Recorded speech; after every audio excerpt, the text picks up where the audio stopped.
Chapter 427. Cleansing 2. It was the first time that Chu Lian was celebrating the new year in the Great Wu dynasty.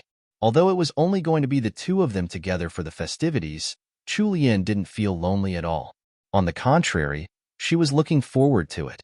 Once the Kitchen God Festival had ended, time seemed to pass in a flash. In a blink of an eye, it was already the 27th, and there were only 3 more days to New Year's Eve. On this day, everyone had to bathe and cleanse themselves. The commoners living in the harsh environment of Liangzhou were no exception, even for the poverty-stricken. They would heat up pots of water and wash themselves with the scraps of soap they had collected in the summer to wash away the filth they accumulated in the year. This was all to ensure that they greeted the new year with a clean body. Early in the morning, Chu Lian was woken up by Wenqing. After washing up in a daze, she listened to Wenqing as she chattered on. "Third young madam, today's the 27th, the day of cleansing. This servant has prepared a flower bath for you. After lunch, you should take a bath and wash away your fatigue." Even out here in the freezing north, Chu Lian still kept clean and she would take a bath every 3 days, so she didn't take much notice of Wenqing's words. However, after putting on her face cream, she suddenly remembered about the bedridden He Changdi. She asked, "Wenqing, is it an absolute must to go through the cleansing today?" Wenqing thought that she was interested in the tradition, so she explained with a smile, "Yes, we do. Even the guards watching the doors have to prepare their own baths to wash off the dirt of this year in preparation for the new one." A corner of Chu Lian's mouth twitched. Didn't that mean that the patient He Sanlang had to bathe too? How was he going to bathe with his body covered in scabs? Chu Lian felt a headache coming on. Chu Lian went to visit the recuperating He Changdi after breakfast. After convalescing for 8 days, he was finally able to move his gravely wounded right leg. He no longer needed help from others to sit up or turn over. The moment she entered the outer room, a servant welcomed her. "Greetings to third young madam." Chu Lian nodded at her. "Is my husband awake?" The servant respectfully answered, "Third young master woke up 2 hours ago. Lai Wei has already served third young master his breakfast." Chu Lian glanced into the room. She found it strange as Lai Wei was always the first to welcome her whenever she came looking for He Sanlang, yet he was nowhere to be found. What about Lai Wei? Replying to third young madam, Lai Wei was sent out on business on third young master's orders early in the morning. Before he left, he said that he would only be back tomorrow morning. The servant took out a small wooden box from a cupboard and held it up with both hands respectfully for Chu Lian to inspect. Lai Wei told this servant to pass on this message to third young madam. "Third young madam will have to help with changing third young master's bandages for today." Chu Lian, that clean freak He Sanlang didn't like others serving him and wasn't used to having maidservants around him. Other than Chu Lian, only Lai Wei was allowed to change his bandages every day. Now that Lai Wei wasn't around, this task had fallen upon Chu Lian's shoulders. Chu Lian suspected that she had walked right into his trap. She waved her hand to dismiss the servant and told Wenqing to pick up the medicine box instead. After a short pause, she entered the side room where He Sanlang was. Now that it was coming close to the new year, the whole capital was abuzz with activity. It was only in the Jinggan estate that the atmosphere seemed a little gloomy. The roads to the north had been sealed by the snows, so there wasn't any news at all. He Erlang was still investigating the corruption case in Zhangzhou with Prince Jin. He had sent a letter back yesterday saying that he might not be able to get back to the capital in time for the new year. Matriarch He sat alone in the parlor of Qingxi Hall. Although she was dressed in riches, her silhouette looked pitiful amidst the understated luxury of her surroundings. She leaned back in her seat as she stared blankly at the entrance of the parlor, as if there would be someone entering and calling out for her in the next second. Senior servant Liu came in from the side with some teacups. The sight of the matriarch in this way made her heart heavy with sadness. Although the He family was few in number, at least they had second young master and third young master in the estate, as well as the 2 young daughters of the main branch to add a bit of liveliness to their festivities in past years. This year, the main branch was still in pandemonium over the new concubine, and the countess was bedridden and unable to attend the celebrations. They had been holding expectations of a new family member to join them over the new year after He Sanlang had married his wife, but fate had dashed their hopes. Sanlang and his wife were now out there in the north, and they didn't even know if they were faring well. The matriarch heard senior servant Liu's movements and came to life briefly. She touched the side of her head, where her hair was turning more and more white as days passed. Do you think this old woman has chosen wrongly by letting Leanner go to the north? How could senior servant Liu let the matriarch beat herself over this? The matriarch had spent so many days in her worries that her Bodhi's condition had deteriorated. Senior servant Liu quickly consoled her. What are you saying, matriarch? The roads from the northern border have been blocked. There's no way for us to know anything. Perhaps third young master and third young madam are actually preparing to celebrate the new year over there. A wave of guilt rose in matriarchy's heart. It's all my fault. I didn't think it through enough. As master and servant were speaking, Mu Xiang suddenly entered in a panic. Senior servant Liu put on a stern expression. Is this how a personal handmaid should be acting? Mu Xiang paused and quickly collected herself. What is it? Speak. The matriarch ordered. Mu Xiang gulped before stammering out, Matriarch, many of the noble houses we've sent New Year gifts to have returned them to us untouched. Chapter 428. Losing Favor 1. They returned the New Year gifts? Returning those gifts meant that they no longer wanted to associate with their house. Matriarchy slammed her palm heavily on the side table, causing the teacups to shake and clink. Are they trying to bully our house Jingon now that we have fewer members around? Matriarchy's chest heaved as she bellowed in rage. Senior servant Liu saw that Matriarchy's complexion had turned pale and noted how she was desperately trying to catch her breath. She quickly patted the matriarch's back in fright and tried to reassure the old woman, Matriarch, please keep your health in mind. It's not worth it to let those fair-weather friends anger you so much that your health declines. The Countess is still bedridden and Erlang and Sanlang aren't around. This house still needs your support to stand strong. Matriarchy finally calmed down a little. She rested for a moment before questioning, which houses returned our gifts? Have you recorded their names? Mu Xiang had lowered her head during the matriarch's rage, not even daring to breathe until Matriarchy had spoken to her. She obediently reported the names of every house that had returned their gifts in a small voice. Matriarchy's hands curled into fists. Remember all of those names. Since they don't want to associate with us any longer, we don't have to go out of our way to accommodate them either. Yes, matriarch. The matriarch paused in thought before giving them another order. Get someone to bring over all the gifts that were sent back. I want to inspect them myself. Mu Xiang left to carry out her orders immediately. In half an hour, Mu Xiang returned with the stewards of the outer court, along with a group of manservants who carried the New Year gifts into Qingxi Hall's parlor. The stewards bowed respectfully towards the matriarch. Matriarch, these are all the gifts that were sent back from various noble houses. Matriarch, he walked over to the gifts with the help of her cane. She pointed at the boxes placed on the carpet and ordered, Open all of them. I want to see what's inside for myself. The manservants carefully opened up each of the red carved wooden boxes. When Matriarch he was finally able to see what was in them, her eyes widened in disbelief. Her first reaction was to blow up in anger. Is this what you prepared as gifts? An absolute disgrace, the lot of you. The stewards were all frightened by the matriarch's temper and immediately kneeled down on the ground. Please have mercy on us, matriarch. It was eldest young madam who ordered us to do so. Although we felt that it wasn't appropriate, we couldn't disobey eldest young madam's orders. Matriarch he was trembling with rage. She wanted to lift her cane up to teach all these servants a lesson, but she managed to restrain herself in the end. Senior servant Liu hurriedly stepped forth to support the matriarch. She was genuinely worried that the matriarch would faint from her anger. Matriarch, what's done is done. There's no way to make up for this, even if you lose your temper.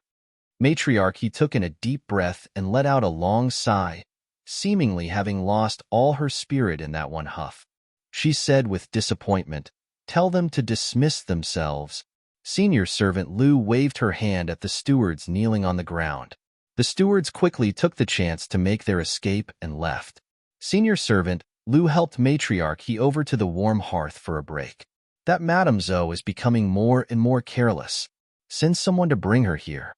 The matriarch's anger hadn't died out at all. She had only suppressed it momentarily. Once Madame Zhou appeared, the wrath of the heavens would likely rain down upon her. Just look at what she had prepared for the noble houses as New Year gifts. They would normally send out the highest quality of mountain ginseng, but it had been swapped for an inferior grade of ginseng. The jade Buddha statues in the gift boxes were actually made of flawed jade, and the high-quality sencha tea cakes had been changed to low-quality loose-leaf teas. Madame Zhou had been in charge of the household for at least 5 or 6 years. How could she be so careless as to make such a terrible mistake? Shortly after, Madame Zhou rushed over to Qingxi Hall with her trusted senior servant and handmaid by her side. Granddaughter-in-law greets grandmother. Madame Zhou made a perfect curtsy without any fault. Even her expression was dignified and composed, without any trace of impatience or apprehension. Senior servant Liu frowned upon seeing Madame Zhou acting in this manner. The matriarch harumphed, "There's no need to greet me now. Just take a look at those gift boxes behind you." Hearing so, Madame Zhou finished her curtsy to the matriarch before turning to look at the brocade-lined gift boxes. When she was done, she turned back to the matriarch and asked curiously, "Grandmother, these are the New Year gifts I ordered the stewards to send to other noble houses. Why are they here?" The matriarch was almost forced to laugh from the intensity of her anger. "Madame Zhou, don't you know exactly why these are here in my hall?" It was only now that surprise showed on Madame Zhou's face. She asked with disbelief in her tone, "Grandmother, were these New Year gifts returned?" Matriarchy's expression was overcast as she watched her granddaughter-in-law putting on a show. Madame Zhou walked over to Matriarchy's side, her head lowered. She acted as if she was suffering some grievance and said, "Grandmother, it's not that granddaughter-in-law was trying to skimp on the New Year gifts, but the public funds are simply not enough. Granddaughter-in-law had no other choice." The matriarch frowned. "Didn't I draw Gillen Restaurant's profits into the public accounts?" Madame Zhou acted as if she was struck dumb and quickly explained, "Grandmother, Gillen Restaurant has already closed down since the middle of the month. Just a single month's worth of profits isn't enough for our New Year expenditures." "Closed down?" Matriarchy lapsed into deep thought for a moment. Although she now knew the reason behind the lackluster New Year gifts, Matriarchy still couldn't forgive Madame Zhou's carelessness as the lady in charge of the household. She continued restraining her anger and replied, "No matter what, it's your responsibility that something like that has happened. I see that you no longer want to be in charge of the household. They'll be the one to take over your labors then. Return to your courtyard and reflect on your mistakes." Getting her authority revoked was something out of Madame Zhou's expectations. The alarm and astonishment she had been faking instantly became real. Her eyes widened, showing off her disbelief. It took her a good long moment to finally regain her senses and react to the order. She lost all of her noble reserve and dignity and kneeled in front of the matriarch, even going so far as to grab onto the matriarch's leg as she pleaded, "Grandmother, you can't do this. It was all my fault. I shouldn't have insulted the noble houses by sending such poor quality gifts. They'll make up for it right now. They'll use my own funds to make up for it.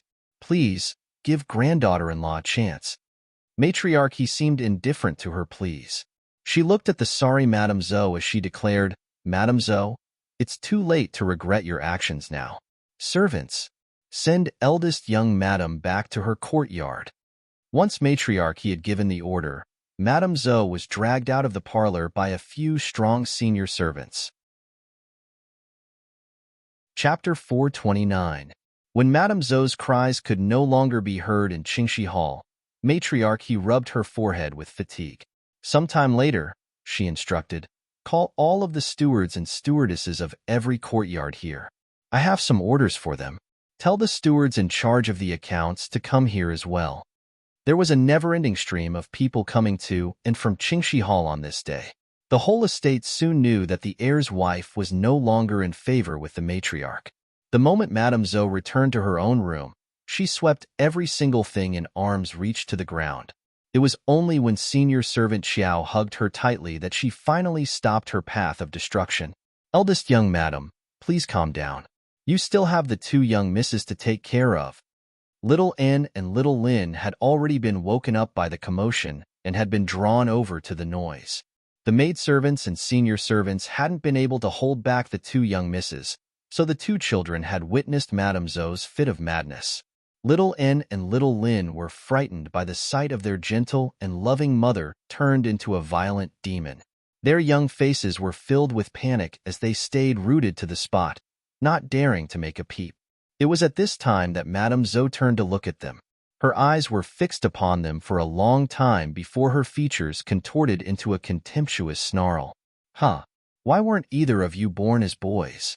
If one of you had been a boy, would I have fallen to this state? You useless things, get out of here.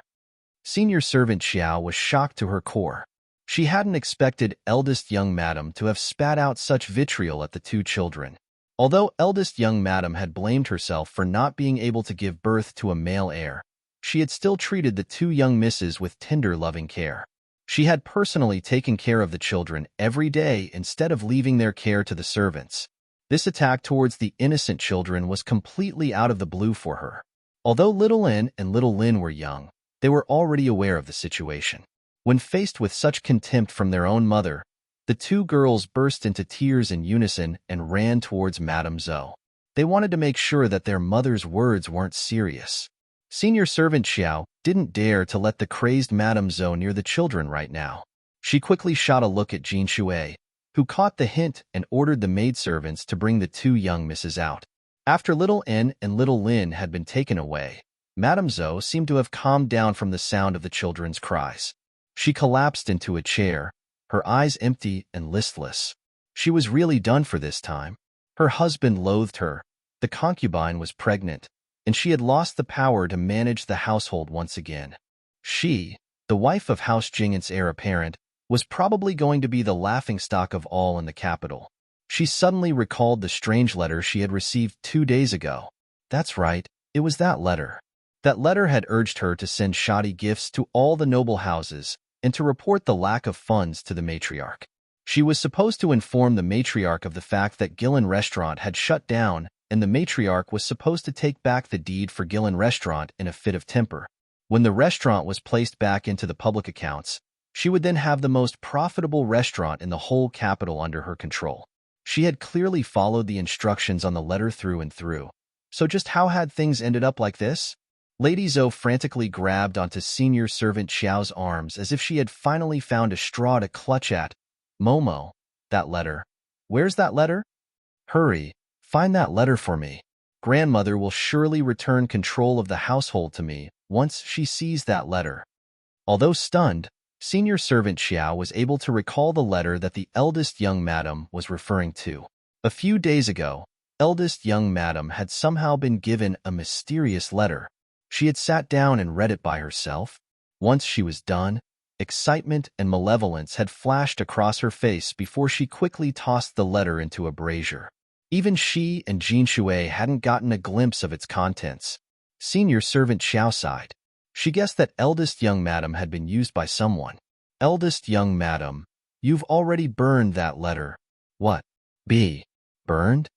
As much as she didn't want to deal another blow to Madame Zhou, senior servant Xiao still had to tell her the full truth. Madame Zhou blanked out for a moment before bursting out into laughter. It looked like she only had herself to blame. Matriarchy sat at her desk and flipped through the account books. Her age was really catching up to her by now.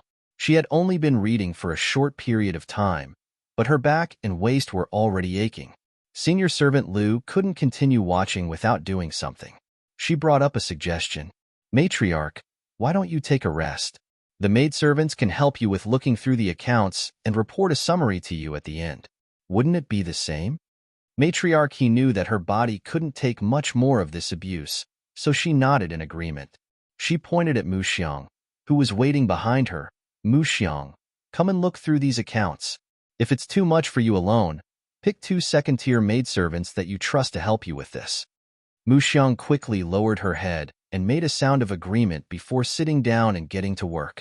Matriarch was helped to one side by senior servant Liu for a quick break. Go and see what has happened to Gillen Restaurant and why it has suddenly shut down its business. Senior servant Liu immediately left to carry out her orders. Chu Lian led, winching into the side room where Sanlang was. The moment she entered, she was greeted with He Sanlang's usual frosty expression. He Changdi sent a cool glance over before turning away. He even shifted his body so that his back was to Chu Lian. Following that, Chu Lian heard him speak. "Why are you here? Haven't you left me for dead?" Chapter 430. The Horrible He Sanlang. 1.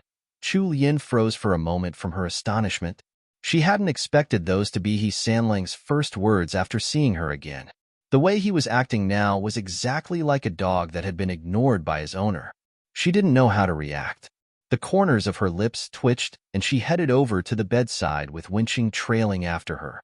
She sat down on the stool next to the bed and started speaking. "Since Liwet has gone out, they'll be the one to help change your bandages later. It's already the 27th, so you should take a bath at the same time. They'll put on your ointments after you're done with your bath." He Changdi turned back around and looked at Chu Lian silently. Chu Lian remained her usual calm and easygoing self. "He Changdi, if you don't answer me, then I'll take it that you've agreed." After she was done, Chu Lian turned to Winching and told her to get the maidservants to prepare the items required for a bath. Just as Chu Lian stood up to look for bandages and gauze, He Changdi directed his frosty gaze at the servants present in the room. The maidservants trembled and retreated quietly. A trace of satisfaction showed on He Changdi's face. As Chu Lian set the bandages and gauze to one side, together with the ointments that she had ordered to be brought to her, she felt that the room was strangely quiet. It was when she turned around and looked around the room that she realized she and He Changdi had been left alone. She put the medicine box down and shot a confused look at He Sanlang. "Where's everyone?" He Changdi was calm as he replied, "I've sent them away." Ah, Chu Lian didn't understand. What had he sent them all away for? "Is there something important you have to tell me?" Chu Lian sat down next to He Sanlang and drew close to him, expecting some secret. Although there was still some distance between them, He Changdi could already smell the fragrance on Chu Lian's body. He couldn't tell what fragrance she used, but he just thought that it was very nice. There was a faint smile in He Changdi's eyes, though he wasn't aware of it. He tilted his body slightly to become even closer to Chu Lian. His breath was now gliding across Chu Lian's soft cheeks. "It's not anything major, but I want you to help check my wounds. They were hurting a little when I woke up this morning." He Sanlang's tone was very cool and impersonal. Aside from his heated breathing, he had managed to hide his evil intentions very well. If this had been a normal situation, Chu Lian would definitely have been able to detect the white lie in his words. However, when it came to matters concerning his body, Chu Lian instantly tensed up and forgot her usual calm. Astonishment and reproach were displayed on her expression as she admonished him. "Did it only start hurting this morning? How about during the past 2 days? He Changdi, are you stupid? Why didn't you mention your wounds hurting before? Why would you bear with the pain silently?" Once she had finished her scolding, she quickly reached out for the blankets covering He Changdi. The old physician had gone home for the new year the day before yesterday. Since He Changdi's injuries had been healing well, Chu Lian had not asked the old physician to come to the He estate every day. Before the old physician had left, he had also left instructions for them. As long as his bandages were changed daily and he continued drinking his medicine, he would be able to walk in another month. After the few days he had spent recuperating from his wounds, there was no longer any danger to his life. It was only a matter of time before he was fully healed. However, Chu Lian had also seen the state of He Sanlang's injuries with her own eyes. His leg had been a bloody mess at the time, and it was extremely frightening. That was why she reacted immediately when He Sanlang mentioned that his wounds hurt. He Sanlang suddenly felt guilty upon seeing how panicked Chu Lian was over him. He wanted to reach out to hold her still and stop her frantic movements. However, Chu Lian couldn't rest easy until she inspected his wounds personally after finding out that his wounds were hurting. In the modern world, there were many cases where external wounds would fester and become inflamed if they weren't taken care of properly. If that happened to He Changdi, the result would be even worse than the original state of his injuries. Chu Lian pushed away He Sanlang's hand and puffed up her cheeks. She threw a glare in He Changdi's direction with an angry huff.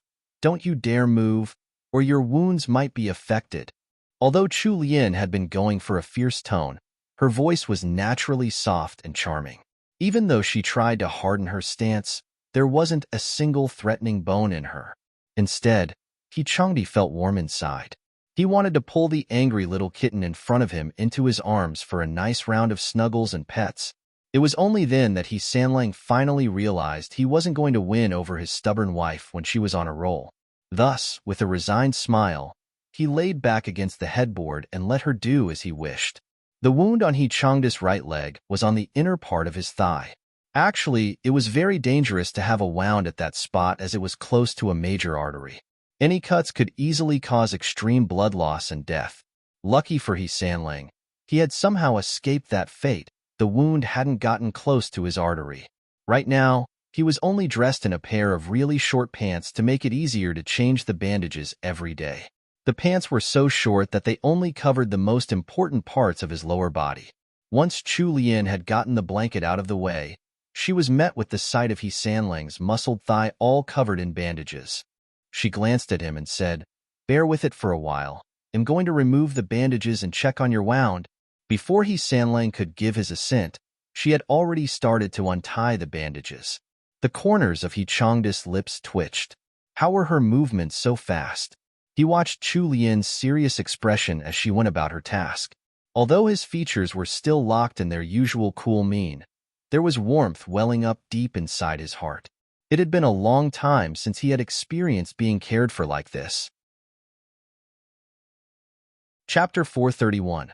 The horrible Sanlang. 2. Chu Lian's fingers were nimble, and she quickly but carefully took off the bandages covering Sanlang's leg. She looked at the wound on his knee first and found that the wound had already scabbed over. The surrounding skin was also clean and dry, so there was nothing wrong with it. Chu Lian frowned and traced the wound upwards. She started checking on the injuries on Sanlang's inner thigh. Since Sanlang couldn't move his leg right now, Chu Lian had no choice but to move into another position and climb onto the bed. She kneeled on the inner side of the bed while bending over to take a good look at the wound. Changdi hadn't thought much of her inspection at first, but her unintentional pose made his thoughts run wild. His gaze flitted downwards, only to see her fair little face near a very important part of his body. He had already fallen for Chu Lian and desperately wanted to be closer to her physically, so it was even harder to restrain his reaction. Chu Lian hadn't noticed her lunatic husband's response at all. She finished inspecting that wound on his right thigh and found that it was actually healing pretty well and that there was no problem with it. The realization that he had been lying, coupled with how he had tried to stop her earlier, hit her like a ton of bricks. She instantly puffed up with anger. Due to her fury, her face flushed red and even her almond-shaped eyes were lit up with the fire of her rage. Chu Lian harumphed. She looked up, about to vent her temper on Changdi, when her gaze accidentally fell upon a part of his body that was a little abnormal right now. What could a thin pair of shorts hide? The excited little brother stood out clearly. Chu Lian's eyes widened in disbelief as all of the blood in her body rushed into her cheeks. Her blush even extended all the way down to her neck. It took Chu Lian a dazed 2 seconds before she quickly moved away. Following that, her limpid eyes directed towards Sanlang in complaint. She gaped for a while as she tried to recover her lost wits. Finally, she spat out, "Changdi, you pervert." In the whole of the Great Wu dynasty, Sanlang was like the only one who had ever been branded a pervert by his own wife. Changdi was also both ashamed and frustrated at his own reaction. The roots of his ears were also completely red. However, he still managed to keep his aloof expression on his face as he stared at Chu Lian's lobster-red face in a daze. After a while, he tried to explain in a raspy voice, "I didn't do it on purpose. I couldn't hold it back." Chu Lian's response was to shoot a fierce glare at him. The meaning behind it was clear. Could you be any more shameless? Changdi. Chu Lian's heart was thumping rapidly in her chest. Even though she had lived in the modern era for over 20 years, she had never experienced anything like this before. Her face was so red that it felt like it was on fire. She wanted to escape from this awkward situation as fast as she could. Chu Lian scrambled off the bed in a panic, intending to pull on her shoes and run away. However, the more panicked she was, the clumsier she became. As she was getting off the bed, she accidentally tripped over her own skirt and almost tumbled right off the bed. Luckily, Sanlang had been watching her the whole time and was able to catch her at the right time. With a tug of his strong arms, Chu Lian landed in his embrace. Chu Lian had already gone through the whole spectrum of emotions by now. The fright from the near fall shocked her into a dazed state. Bewilderment filled her eyes, softening her usual sharp wit and adding an extra trace of cuteness. Urged on by that lovely sight, Changda's pupils dilated before he bent over to capture those rosy red lips. The soft and slightly cool feeling that met his lips sent a wave of enjoyment crashing through his whole body. Ever since they had shared their first kiss in the tent, the memory of it would pop up in his mind from time to time. Each time he reminisced about it, he would feel even more drunk on the feeling of love. Chu Lian hadn't expected this sudden attack from Sanlang at all. Her almond-shaped eyes widened as far as they could go, and she struggled in his grasp. Her muffled grunts didn't do anything to move him, and she didn't have any strength to push him away. She wanted to try kicking instead, but when she remembered that his leg was still heavily injured, she stuck to using only her hands to push against his chest. However, Chu Lian's weak arms were like ants trying to push down a tree. Once Changdi had tasted enough of the sweetness of her lips, he gently pushed past her teeth to brush against her tongue. Sanlang had become even more familiar with this after the first time. The all-consuming kisses made Chu Lian short of breath. Although the force of her arms against his chest slowly weakened, Changdi wasn't willing to let her off so easily. The hands he had placed on her back started wandering and caressing her. Although she was dressed in layers of clothing due to the cold weather, he was still able to hold on to her slender waist easily. With a slight pull of his hand, she was now flush against his body. It was only when Chu Lian's face had flushed completely red again that Sanlang finally let her go. Even then, he wasn't willing to part with her. He showered kisses lovingly on her fluttering eyelids, the bridge of her nose, the fine corners of her lips, and her dainty little chin. Chu Lian had almost fainted over from the lack of air during their kiss. Her mind was a complete blank while her body felt like a wet noodle. All she could do was gasp for air right now, so she didn't have the spare energy to mind the light kisses that he was dropping on her face. However, it didn't take long for her to recover. When she finally realized that there was something hard jabbing her in the waist, Chu Lian's soul instantly returned to her body. Right as Changda's trail of kisses had reached Chu Lian's slender neck, she shot out a hand to cover his face. Sanlang, why are you so horrible? Chapter 432. The New Year, 1. Sanlang's eyes shone with the light of the stars as he stared fixedly at Chu Lian with a flushed face and heavy breathing. Chu Lian's own face was turning more and more red as she felt his gaze on her. All of a sudden, Sanlang actually broke out into a smile and let out a peal of relaxed laughter. That spontaneous and genuine smile shocked Chu Lian silly. Changdi was well known for his outstanding appearance all over the capital. Ever since Chu Lian had arrived in the Great Wu dynasty, all she had seen of him was his aloof and haughty side. He always kept a cold aura cloaked around himself to repel everyone away from him. She had never seen such an unguarded and unrestrained smile from him before. That rare display of emotions from him drew a profound change in her own heart. It was as if an ancient wall of ice had melted under the strength of the sun. It felt warm and comfortable. Compared to his usual cool facade, Chu Lian felt that this agreeable and warm look suited Sanlang more. When she thought back to the original story's description of him, this was likely how Changdi had been before he had gotten married. A pang of sympathy surfaced in her heart when her thoughts led her to that reminder. Although she didn't know why he was fighting so hard, she knew that he must have some sort of reason for his actions. Now that Chu Lian had broken the strange mood that had been hanging over them, a little of Sanlang's rationality had returned. He suppressed the desires in his heart, but kept Chu Lian close to him. Due to the passion from before, his voice was still a little husky. Yes, I'm horrible. It's my bad. I shouldn't have lied to you. Chu Lian had already suffered several rounds of fright ever since waking up this morning. Her life was terribly exciting. She stared at Changdi, mouth agape. So this stubborn man actually had times when he would apologize? She pulled out her hand and rested it on Sanlang's forehead, murmuring under her breath as she did so, "That's weird. He doesn't have a fever." The warmth on Sanlang's expression immediately faded away, exchanged for frustration.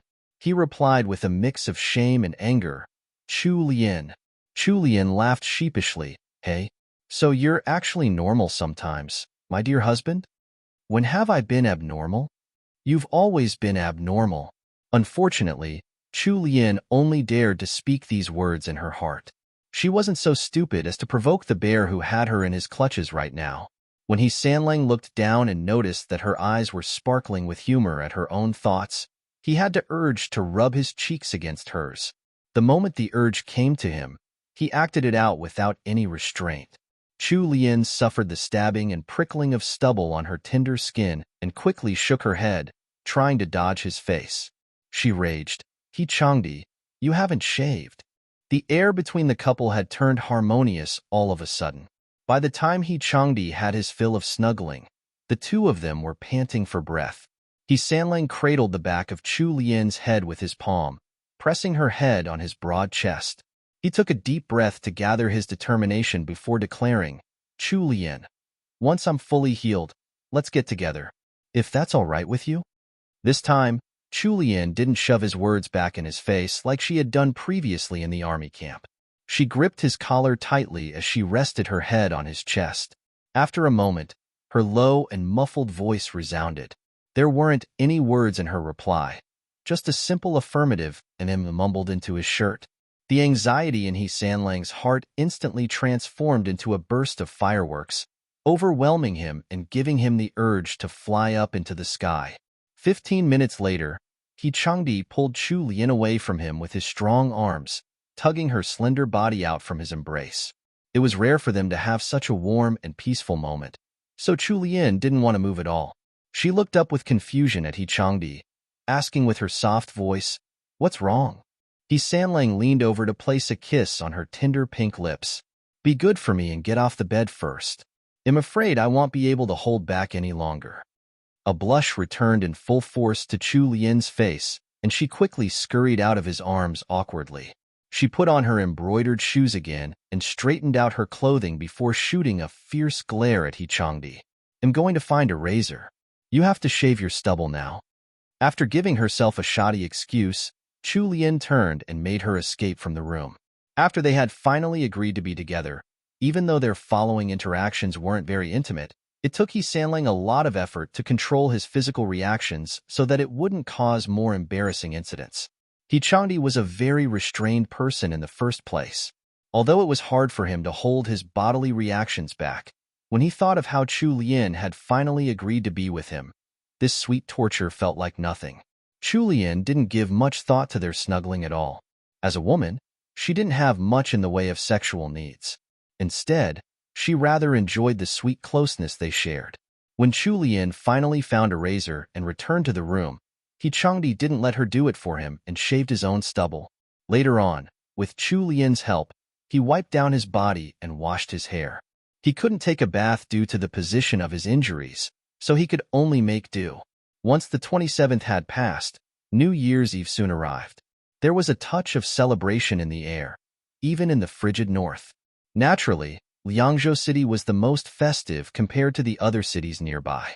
Chu Lian had gotten up early in the morning to start preparing dinner for the new year. Wenqing and Wanlan were also so busy that they didn't have any time to rest. Manager Qin and his subordinates finally returned to the He estate in the afternoon. Wenqing and Wanlan knew that Manager Qin had gone out on Third Young Madam's orders, but they didn't know what exactly he had gone out to do. However, they weren't too curious about it. They knew that anything done on Third Young Madam's instructions was definitely good for their household and good for Third Young Master, so there was nothing for them to worry about. Chu Lian had ordered Wenqing to start cooking a large pot of braised pork in the morning. Wenqing had found it strange and asked, Third Young Madam, even if we give a whole bowl of this to everyone in this estate, we won't be able to finish this up. Chu Lian smiled secretively. You'll know why when it comes to dinner time.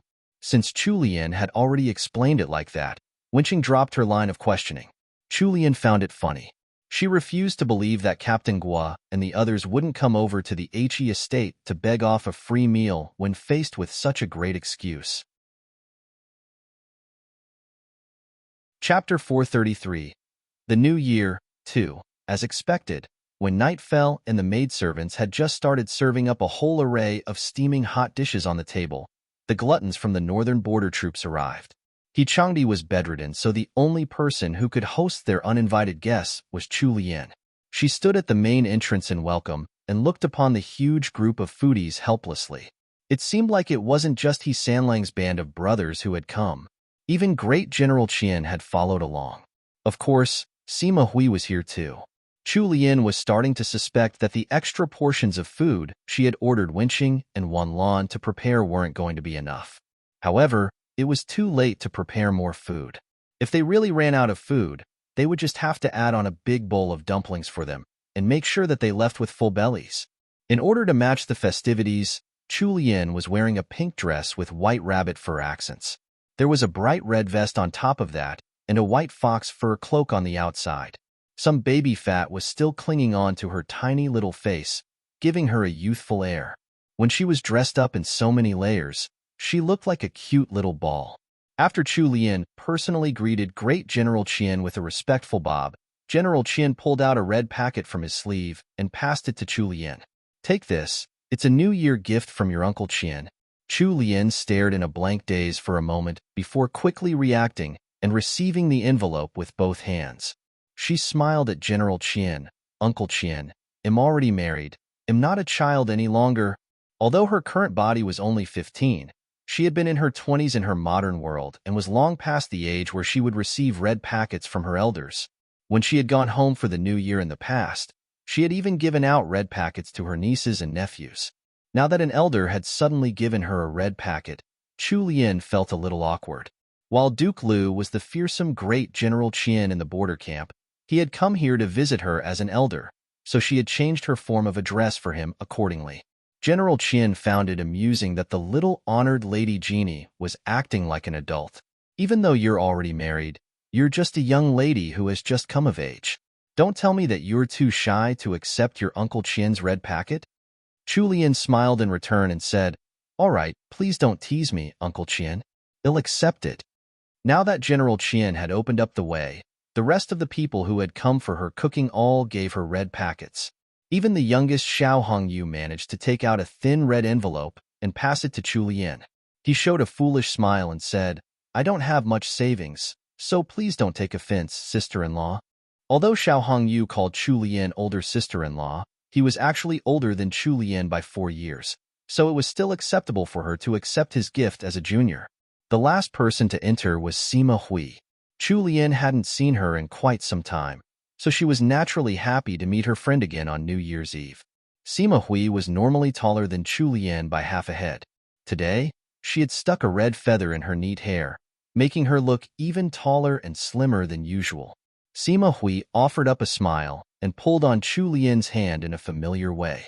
She took off a red purse with embroidered flowers from her waist and gave it to Chu Lian.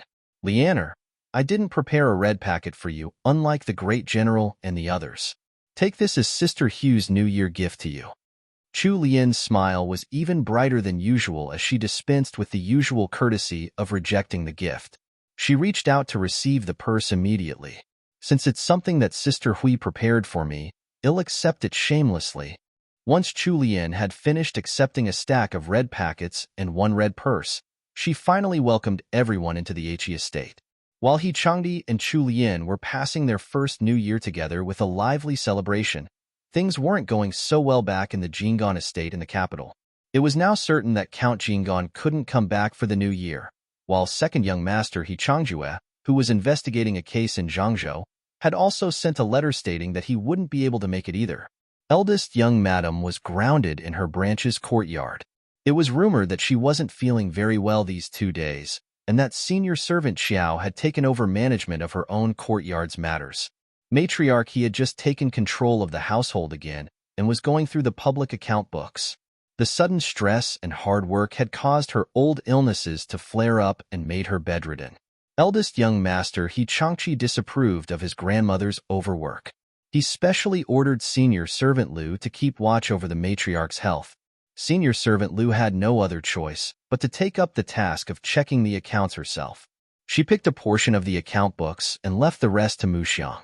Senior servant Lu wasn't good at numbers, so it was Mu Xiang who oversaw the accounts. At the end of the year, rumors started swirling about the capital that the northern border troops had fallen into critical danger and that it wasn't boding well for the 50,000 troops hanging in the balance. Matriarchy's health declined even further upon hearing these rumors. Due to the spreading of the news in the capital, many noble houses stopped associating with House Jinggan. TL note: red packets are given to young children for the Lunar New Year to bless them. It used to be given in the form of coins, treated as lucky amulets to chase away evil spirits with the hope that children would grow up safely. The red packets are usually given by senior family members to children. The typical practice in modern times is to continue giving the red packets to any single junior family members even into their 20s. The expectation is for young married couples to give out red packets to junior family members as well. However, when you get to your 20s, you do get embarrassed about taking money from your elders, hence Chu Lian's reaction. For General Qian and the others, it's their way of sending well wishes to Chu Lian and her hubby, plus it lessens their guilt over showing up unannounced for the meal face with Deng. Chapter 434. Eldest Madam Returns 1. On the following day, Matriarchy's health had deteriorated so much that she was too weak to get out of bed. He Changqi had suddenly become the only master in the entire estate who was entirely healthy and normal. He Changqi was actually mired in his own worries, and he was in no mood to celebrate the new year. Each day, he would leave early in the morning to search for any news of the situation in the north, only returning late at night. He even used his connections to send a request to Princess Wei. Early this morning, the silent and subdued entrance of the Jinggan estate suddenly turned lively again. A few carriages marked with the flags of the Jinggan estate stopped in front of the estate's gates. Following that, a green-clad maidservant jumped out from the lead carriage before quickly setting out a wooden stool by the carriage. She lifted up the curtain covering the carriage entrance and carefully helped the person within the carriage out. The first to emerge from the confines of the carriage was a young lady wearing a dark green hood. She looked to be about 15 or 16 years old. Her figure was slender, and she was dressed in a plain-colored vest over a reddish-brown dress. Closely following behind her was a middle-aged woman.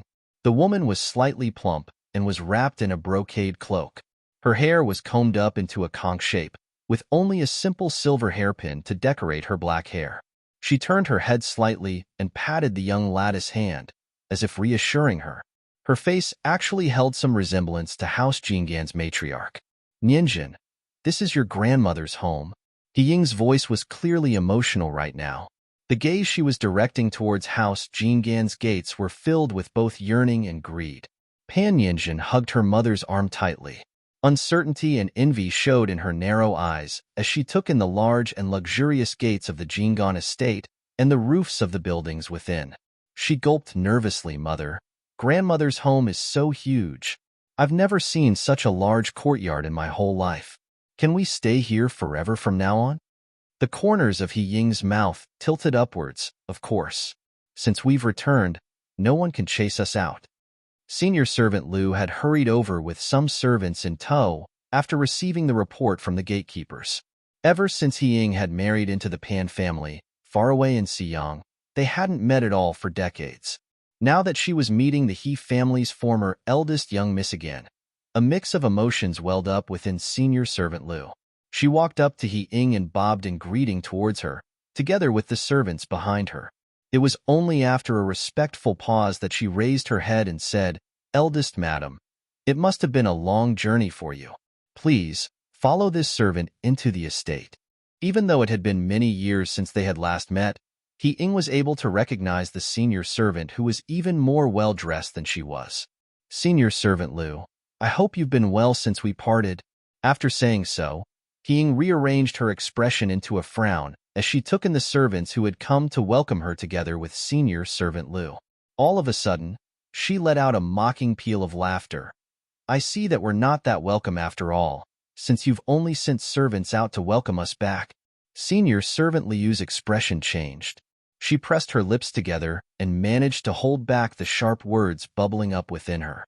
She lowered her head respectfully as she replied, "Eldest madam might not have gotten the news yet. None of the male masters of our house are home now.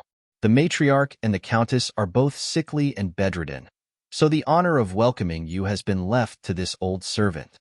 He Ying's brows drew together. Mother is sick? Senior servant Lu nodded, her heart clearly aching for the matriarch.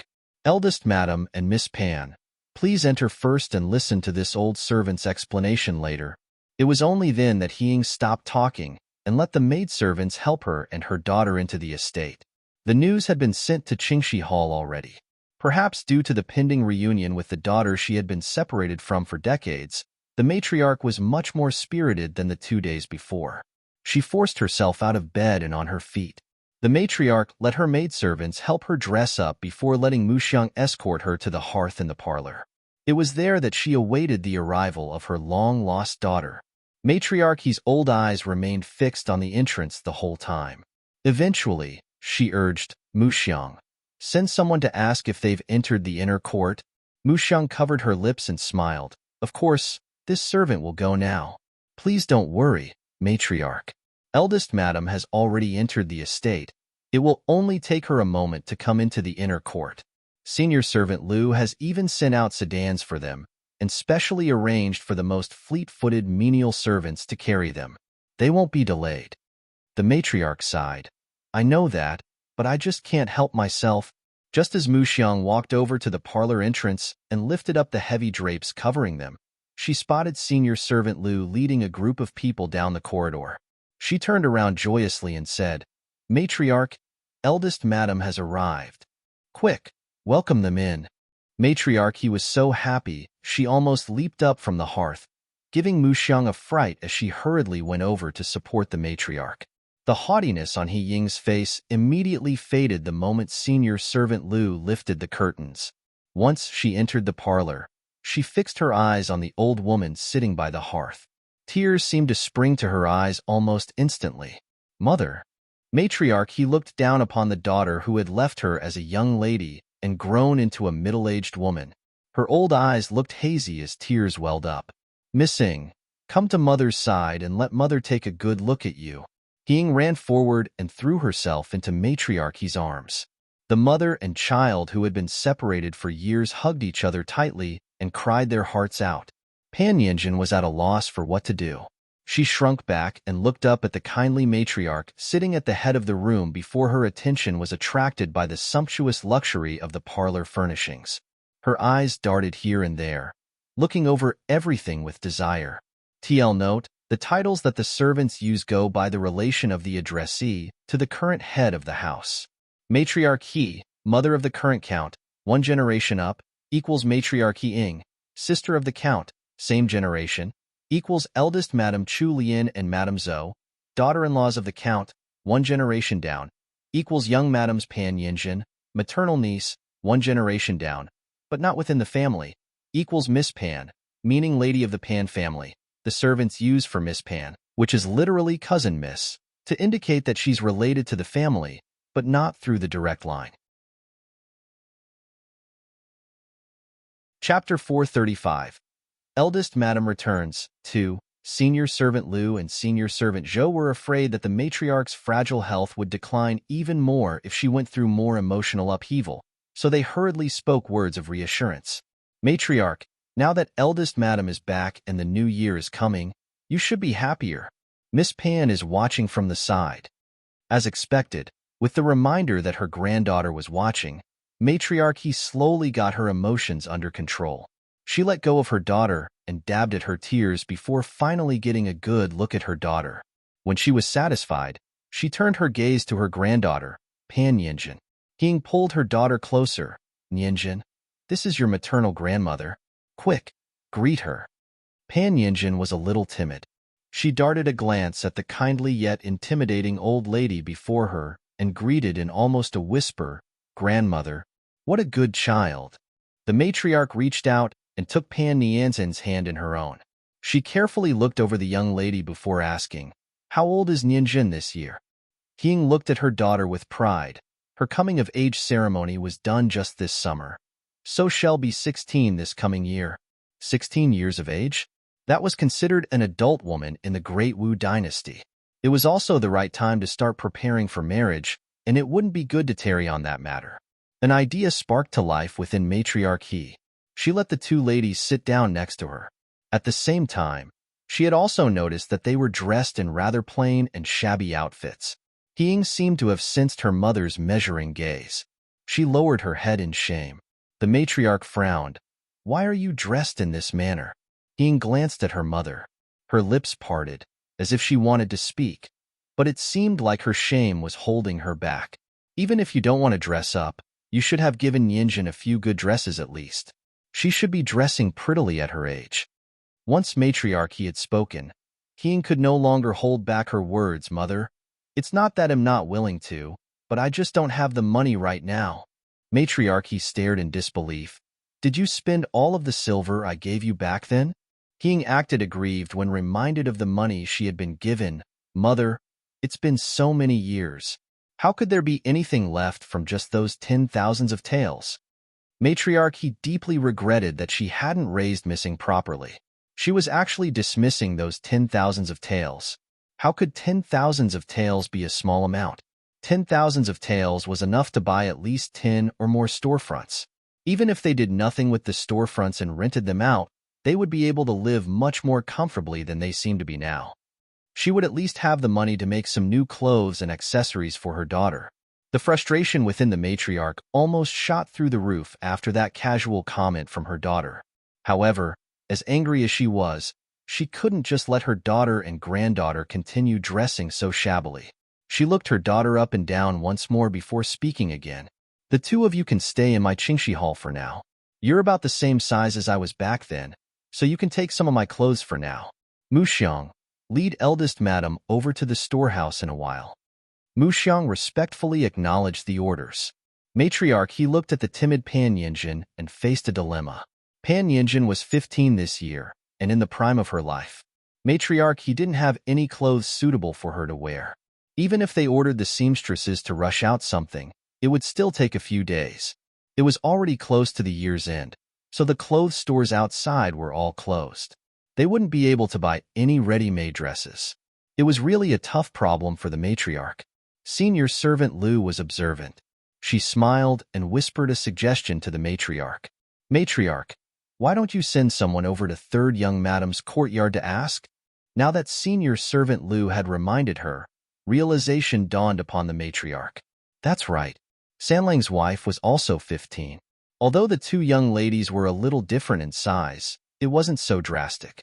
"Shangyun, take Miss Pan over to Sanlang's courtyard and borrow 2 outfits for the time being. Get our seamstresses to measure the 2 of them tomorrow afternoon to make some outfits they can wear." Matriarch He instructed senior servant Lu. Once those details were settled, Matriarch He held on to her daughter's hand and started chatting about their past memories. Ying wanted to get closer to her mother, so she put all her efforts into caring for the matriarch. They started talking about He Ying's childhood and kept chatting until it was time for the midday meal. In the afternoon, they had lunch served in the parlor of Qingxi Hall. Matriarch He shared the meal together with her daughter and granddaughter. On the table was 8 treasure duck, boiled fish with pickled cabbage and chili, imperial tofu, pork strips and chili sauce, and meatballs in clear soup. There weren't that many dishes, but He Ying and her daughter were stunned. They had never eaten or even seen such exquisite dishes before. The parlor was filled with the fragrance of food. "Mother, what is all this?" Ying pointed at the dishes and gulped. Matriarch He puffed up with pride at the mention of the food. "These dishes were all taught to our estate's cooks by Lianer. They're much better than what we had before. Come, have a taste." "Nianjin, start eating." Ying found it strange. "Mother, who's Lianer?" "One of your maidservants." Matriarch He glared at her daughter upon hearing so. "What nonsense are you speaking? Lianer is your niece-in-law. She married Sanlang this year in early autumn." He Ying's eyes almost bulged out at her shock. "Sanlang is married? You silly child. Have you forgotten everything as the years passed? Sanlang is already 20 this year. Important matters like marriage can't be delayed." Upon hearing her mother's reply, a trace of disappointment flashed across He Ying's eyes. "All right, that's enough of that. Let's eat first. Once we're done, Shangyun will explain everything that has happened on our estate." None of what her mother and grandmother were talking about had gone into Pan Nianzhen's ears. She had just taken a bite of the 8-treasure duck and almost swallowed her tongue along with it because of how tasty it was. She couldn't help but think, how could there be such delicious food in the world? TL note, what a feast. 8-treasure duck boiled fish with pickled cabbage and chili pork slices in chili imperial tofu, pingxiao tofu, meatballs and clear soup also. Just a reminder that we actually have a food glossary complete with pictures and recipes, thanks to Immi Kitchen. Chapter 436, Borrowing Clothes, 1. Although Pan Yinjin had heard her parents talk of the riches and luxury of the capital in the past, it was nothing compared to seeing it for herself. Setting aside the exquisite decorations, clothes, and jewelry, even a simple meal here was 100 times better than what the wealthy in Xiyang had. If even House Jinggan was living in such luxury, one could imagine just how amazing it would be in the houses of the first-rate nobles. Pan Yinjin felt that she had made the right decision to come to the capital with her mother. It was no wonder that her mother missed the capital so dearly. Once she thought of it this way, Pan Yinjin began to envy the noble ladies who grew up here.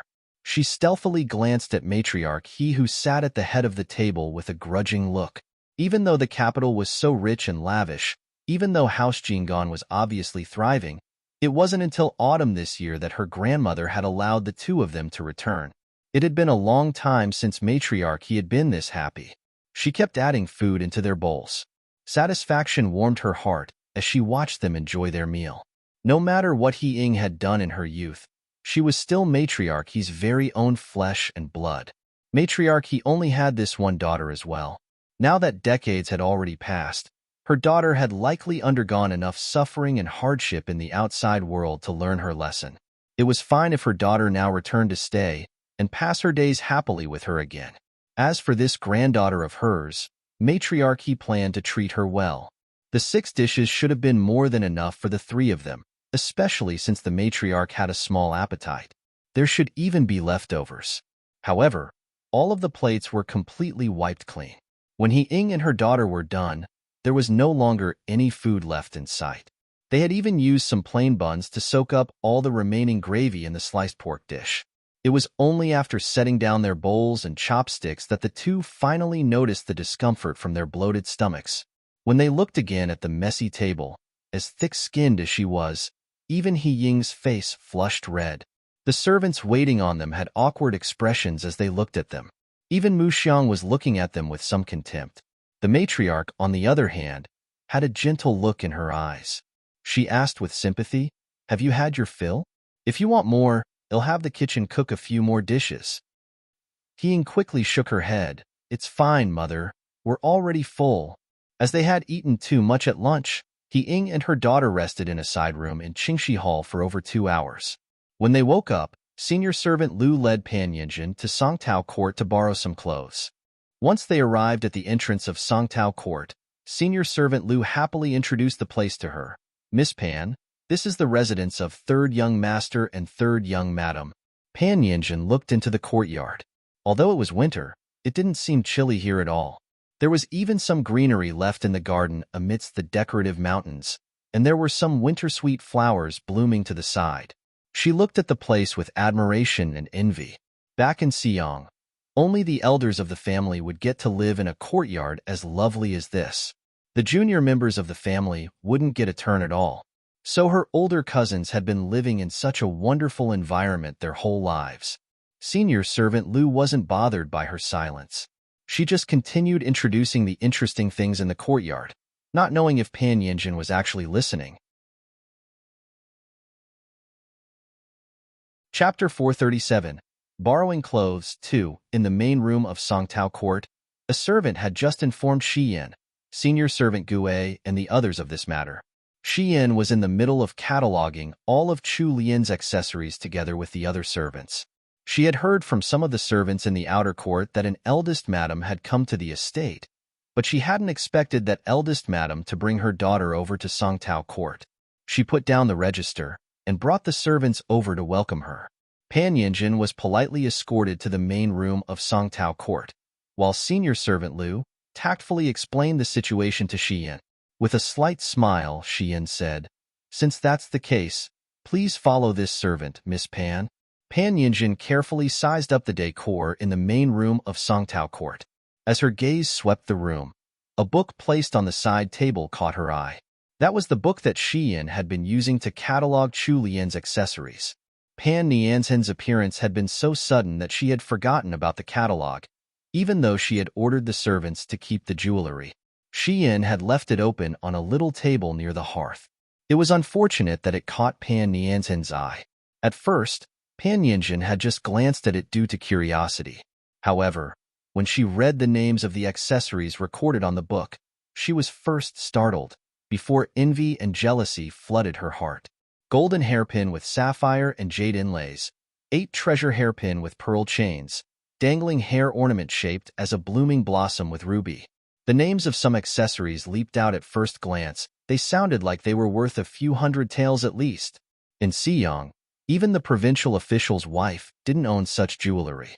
Pan Yinjin was overcome with jealousy. In her mind, Chu Lian was merely the wife of the third young master, but she had so many expensive accessories. What about the wives of the first and second sons then? Xian, senior servant Lu, and the others didn't notice where Pan Nianzhen's gaze had been directed. Xian continued with a smile. Miss Pan, please follow this servant. Third young madam's clothes are all in the bedroom. Although Chu Lian wasn't home, Xian still followed their standard procedures and switched out the clothes in the closet for ones suited for winter. Once the closet was opened, it became too dazzling for Pan Yinjin to behold. Her mouth was agape as she looked at the various winter clothes in disbelief. Her eyes were filled with greed. When Xian looked towards the fragile-looking Miss Pan, she noticed that something was amiss with her gaze. She turned her head to check what she was looking at. When she realized that Miss Pan was eyeing the clothes in the closet, her brows knit together. Xian suppressed the displeasure in her heart and tried her best to keep up her calm tone. Miss Pan, third young madam's winter clothes are all here. These were all newly made this year, and third young madam hasn't worn them yet. Please go ahead and pick a few from here. The clothes that Xian had pointed at had been made by the seamstresses in the estate and were part of the regular allowance sent to every member of the household. There were 6 sets in total, all made to Chu Lian's measurements. There were high-quality dresses, fur-lined jackets, vests, and cloaks. However, Pan Nianzhen's eyes landed on another chest of clothes off to the side. The outfits in that chest were just too outstanding. One of the full-length dresses was even decorated with black pearls the size of rice grains. The pearls followed a winding pattern on top of the dark-colored dress. It was the epitome of understated luxury. Pan Yinjin couldn't help pointing at that outfit with her eyes glistening. "We'll take that set then." Xian followed where Pan Yinjin was pointing. The moment she saw the outfit Pan Yinjin wanted, her expression changed and she took a deep breath. Xian used all her patience to explain. "Miss Pan, I truly apologize. The winter clothes in this wardrobe were all bestowed to our third young madam by Princess Wei. We can't give them to you." "What? Bestowed by Princess Wei?" Although her hopes had been crushed, Pan Yinjin refused to give up. "Can't I just borrow these and wear them for a bit?" Pan Yinjin spoke in a slightly whiny tone, as if she had been bullied. Xian was stunned. She didn't expect this Miss Pan to be so stubborn, as she had already stated things very clearly. Princess Wei doted on Chu Lian, so she had sent a whole chest of clothes over at the end of the year. The clothes in the closet could all be lent to Miss Pan, but the outfits bestowed by Princess Wei truly couldn't be lent to her. Their own mistress hadn't even worn them once yet, so it would be bad if Princess Wei found out that the clothes had been lent to others. Chapter 438. Third Young Master is here. 1. My sincerest apologies, Miss Pan. Since third young madam isn't here, we servants can't act on our own initiative. Although Xian was speaking tactfully, the meaning in her words was clear. The clothes that Princess Wei had given to Chu Lian couldn't be lent to her. Pan Yinjin scrunched up the handkerchief in her hands, showing her displeasure. She wanted to continue insisting, but senior servant Lu quickly jumped in upon seeing the situation turning bad. "Miss Pan, these clothes over here are all in the latest styles and colors trending in the capital this year. Miss Pan will surely look good in them." Pan Nianzhen's hopes were left unfulfilled. In the end, she picked from the winter clothes that the estate had given to Chu Lian for the year. In a fit of temper, she picked out 6 sets of clothing from the closet, practically taking all of the winter clothes that Chu Lian had been given. Xian stood to one side and watched. Although her heart ached for the clothes taken away, she couldn't do anything to stop it as a mere servant, especially since her masters weren't even around. All she could do was to stand by respectfully and let Miss Pan Yinjin take them away. Once the group of visitors had taken a box full of clothing and left Songtao Court, the second-tier maidservant Baicha asked, "Sister Xian, are we going to let those people take third young madam's things away just like that? This servant thinks that Miss Pan isn't a good person at all." Xian turned around and shot a glare at Baicha. "We're servants. Even if we want to protect our third young madam, we can't go over the authority of the other masters in this household. We have to keep our thoughts in our hearts and remember everything that happens. We'll report all of these to third young madam when she's back. Third young madam will know what to do. Also, while it's fine for you to say something like that in front of me, keep your lips sealed around others, or we might accidentally make new enemies for our masters. While our masters aren't around, we servants of Songtao Court must behave ourselves." Baicha nodded. "Baicha will remember Sister Zion's teachings. All right, don't just hang around me now. Go and put third young madam's clothes back in order. Record all of the clothes that Miss Pan just took. We have to make sure we keep our records straight." After getting her orders, Baicha went off to do her work. Xian watched as the young girl hurried off diligently and smiled. Although Baicha was only 12 this year, she was good at her work. In fact, she was even more trustworthy than Jingyan and Fuyan. When senior servant Lu returned to Qingxi Hall, she mulled over the issue for some time before reporting what Pan Yinjin had done at Songtao Court to Matriarch He. The matriarch's first reaction was stunned amazement. Later, she sighed, "That child has grown up by her mother's side all these years and has never seen enough of the world. Since it's her first time here, she's more shallow-minded. It's still within the realm of forgiving. Shang Yun, tell the inner court steward to add a few more headdresses and accessories for Miss Ying and her daughter. Take another 2 headdresses from my personal stores for them too." Senior servant Lu hadn't expected such a reaction from Matriarch He. Not only had she not increased her guard against them, but she was even pitying eldest madam and her daughter. While senior servant Lu wanted to try persuading otherwise, she knew clearly that Matriarch He wouldn't listen to her at this time. Thus, she could only resign herself to following her orders. Eldest Madam He Ying was in her 40s this year. Her figure was slightly plump and her round face was similar to Matriarch He's, but with fewer wrinkles. The 2 lines framing her mouth were rather deep, giving her a mean appearance. After her afternoon nap, He Ying started strolling about Qingxi Hall. She looked closely at every corner of it. This courtyard hadn't changed much overall since she had left, but there were a few parts that had changed a lot. The furniture and arrangements throughout the courtyard had become even more lavish. She could tell that Qingxi Hall had gone through at least 2 renovations after she had left to marry in Xiyang. Ever since she had stepped into the Jinggan estate and all the way till the midday meal had ended, she had felt that the current house Jinggan couldn't be compared to its former self from 20 years past. In these 20 years, House Jinggan had already made its footing in the capital.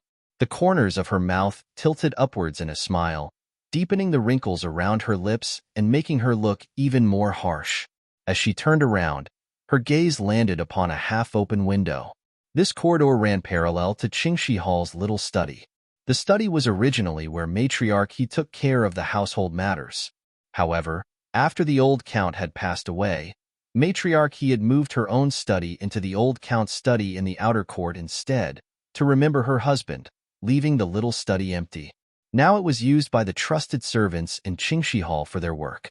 Through the half-open window, she could see the matriarch's most trusted handmaid, Mu Xiang, seated at a desk with an abacus. Eldest Madam He Ying thought for a moment before walking over. The study was quiet, and there was only a maidservant watching the door. However, the maidservant had already dozed off in front of a brazier, so He Ying was able to sneak into the study. Mu Xiang was staring at the account books and working diligently.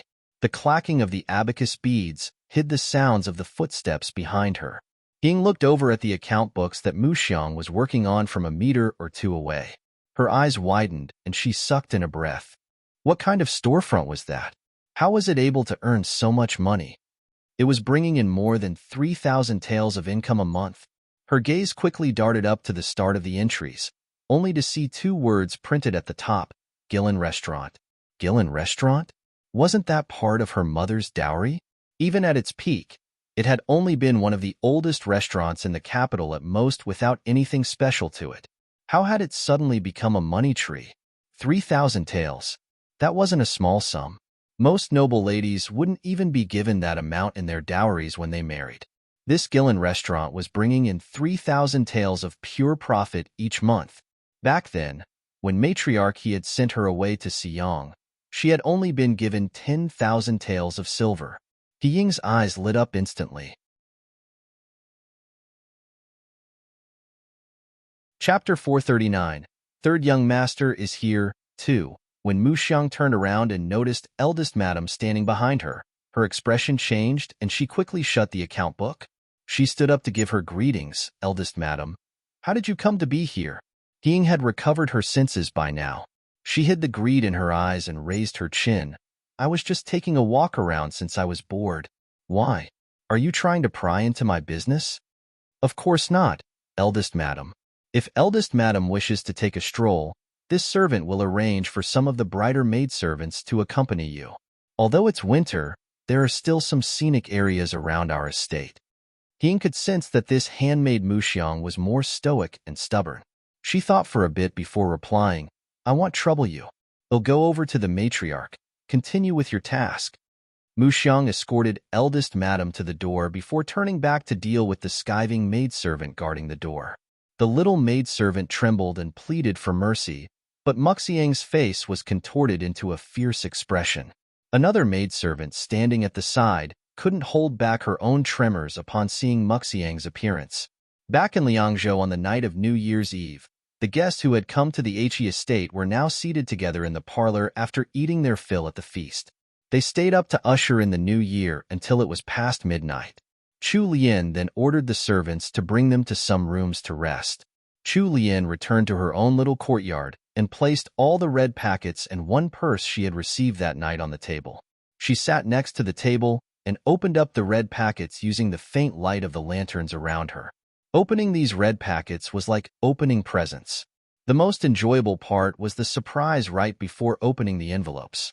She hadn't gotten any red packets for a long time back in the modern world, so she wanted to experience the delight of it again.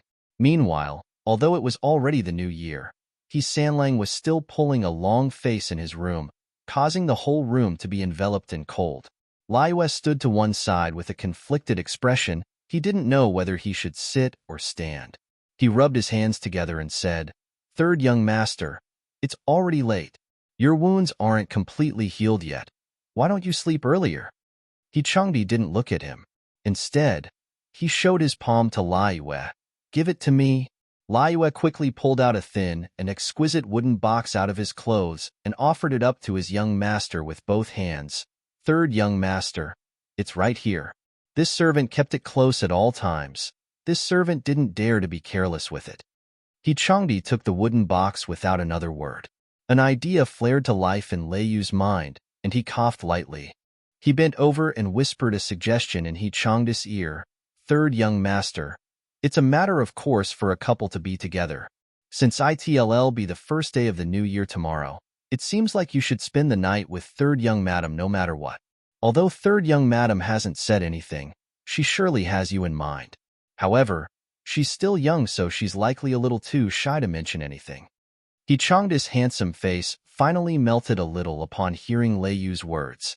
His slender fingers gripped the wooden box. After a short pause, he said, You're right.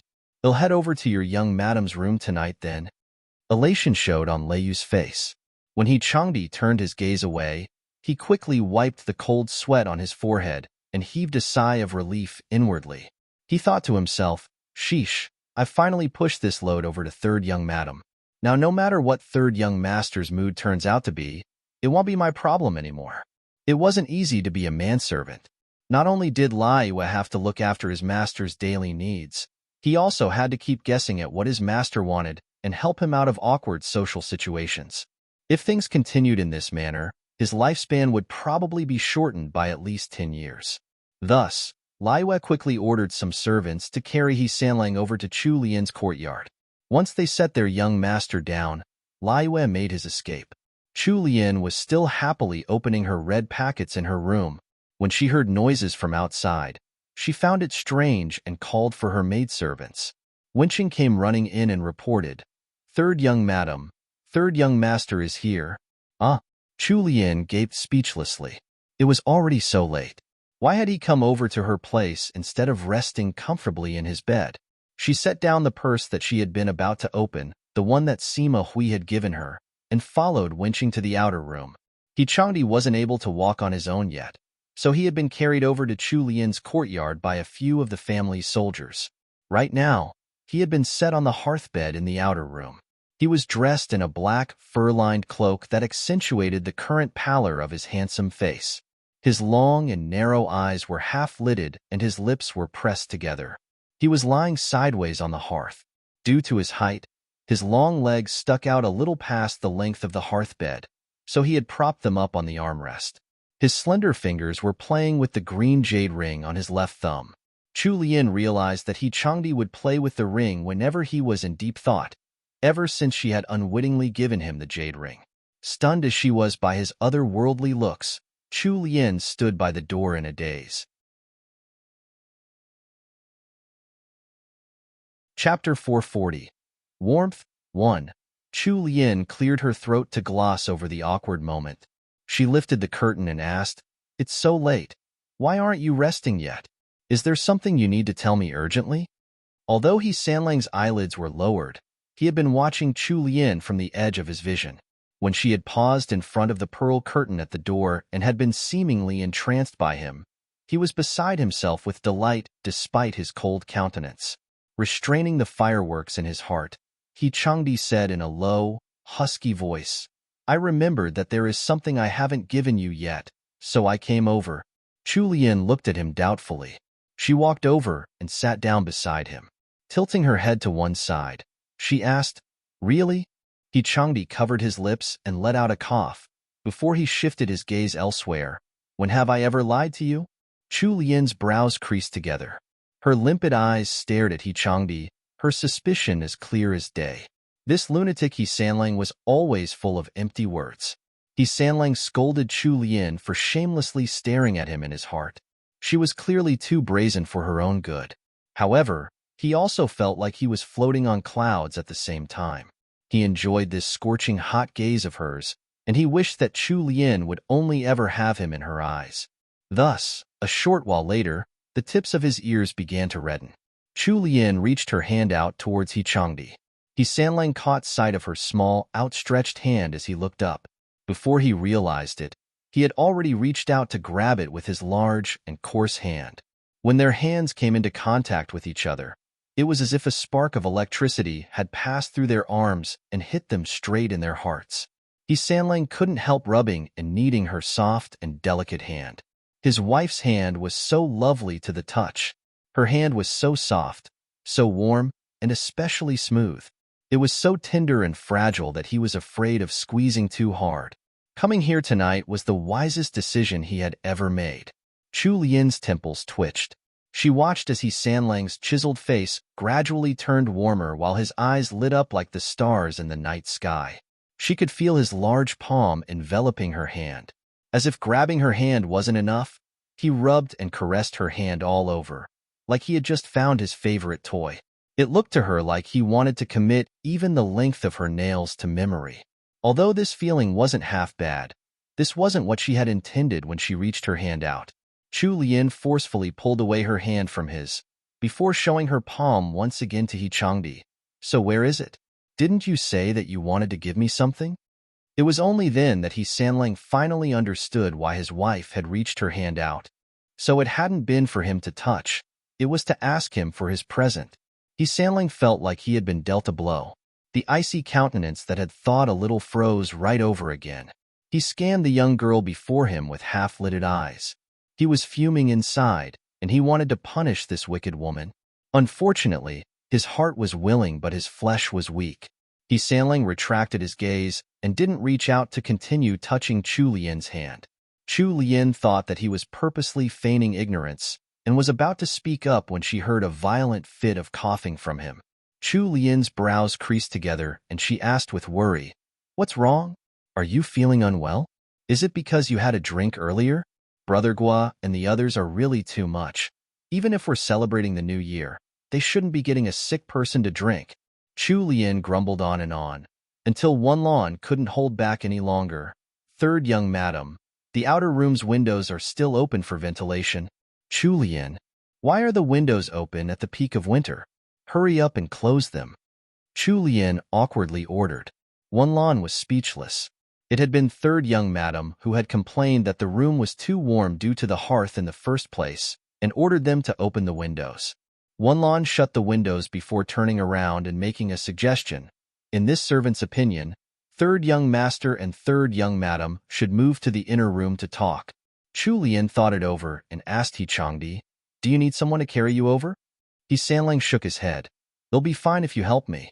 Only one of my legs is injured. I can't walk too far, but such a short distances is fine." Chu Lian also felt that it would be too heartless to wake the servants up at this time, since most of the servants had already gone to rest for the night.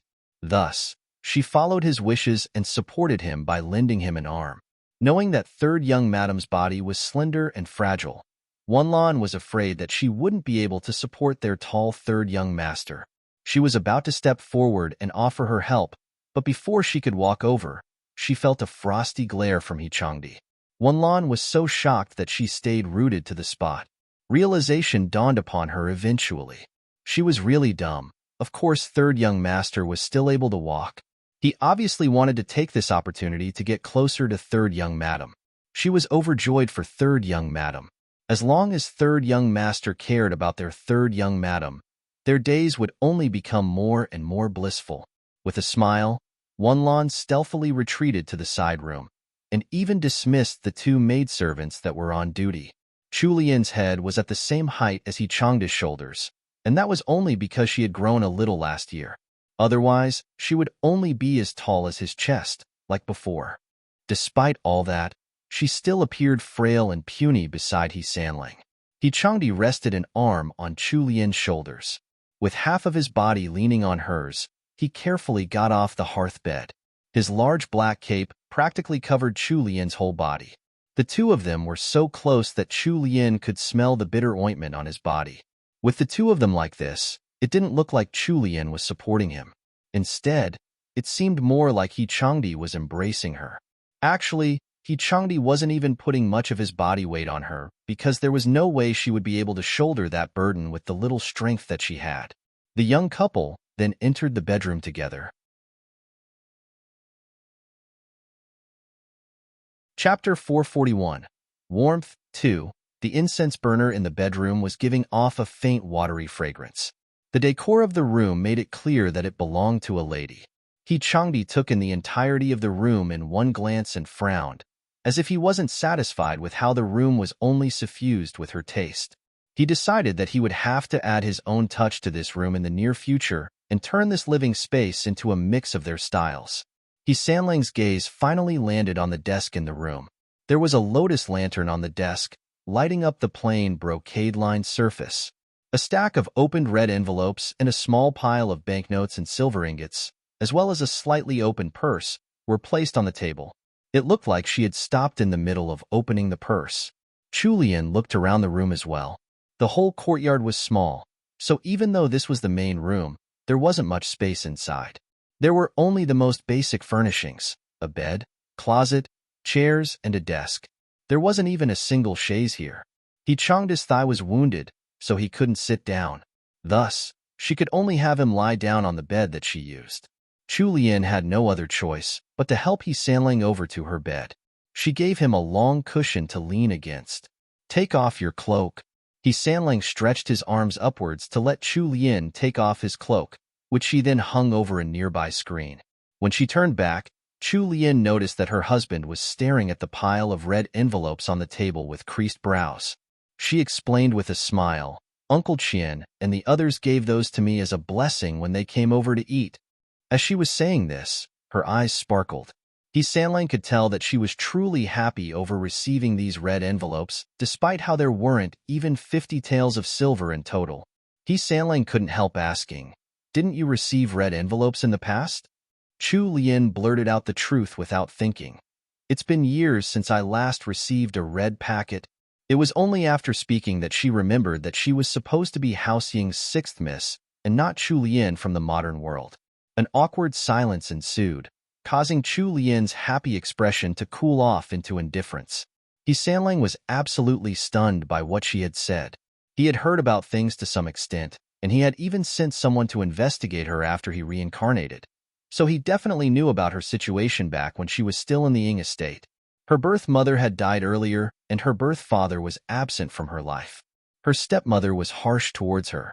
There were plenty of children in House Ying, and the old duke and duchess favored boys over girls, so Chu Lien had never gotten much love from her family. Even though she had her loyal and caring nursemaid senior servant Gue by her side, senior servant Gue was just a servant after all. It felt as if 1,000 needles were pricking his heart. In the past, he had wished for her to receive all of the suffering in the world, but now he couldn't bear to listen to even a single one of her bad experiences. He adjusted his expression and waved at Chu Lien, who wasn't too far away. When Chu Lien saw that he wasn't going to pursue that line of conversation, she quickly walked up to him, wanting to bury the earlier topic. Changdi caught her wrist and pulled her into his embrace. While his tone remained cold, there was a hint of warmth when he spoke. "They'll give you a red packet every new year from here on out." Chu Lien was frozen stiff. She hesitated for a moment before turning her head to meet his gaze. Her heart was full of self-reproach and warmth at the same time. Here she was afraid of exposing her true identity, yet he was trying to soothe her past wounds. Actually, this lunatic husband of hers was a true tsundere, a person with a sharp tongue and a soft heart. Even the rational Chu Lien had a sour feeling in her heart. She scolded the past Chu Lien angrily in her mind. "You stupid idiot! Why did you abandon such a good husband? You were really dumb." However, she was glad that this good husband was now all hers. Chu Lien blinked in an attempt to stop the warm tears in her eyes from spilling. She sent a pout to Changdi and couldn't hold back the urge to tease him when she saw how serious he was.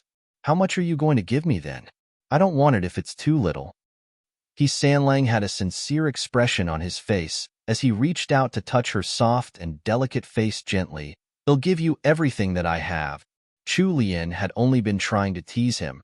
Who could have expected words like that to come from Sanlang's mouth? Chu Lien gaped a little from her astonishment. "Are you stupid? If you give me everything that you have, then what about yourself? Most men usually think of ways to hide their money instead. What if I'm a spendthrift and I end up spending all of the money you give me?" A rare burst of laughter spilled out from Changdi. He tightened his hold around her and enjoyed the warmth of her soft body against his. "If you spend it all, then so be it. You're my wife anyway. If you really spend it all, you'll have to go out and beg for food with me." Chu Lien rolled her eyes. This naive Sanlang was assuming that she wouldn't leave him in that case, just because they were married on paper. The two of them continued hugging for a while before Changdi finally took out the long, exquisite wooden box that Liyue had given him earlier. "This is for you." Changdi looked down at her with love and devotion in his eyes. Chu Lien was astounded. So there was really a present for me? When he had ignored her in the outer room after she had demanded that he take his present out, Chu Lien had assumed that he was only using that as an excuse to visit her.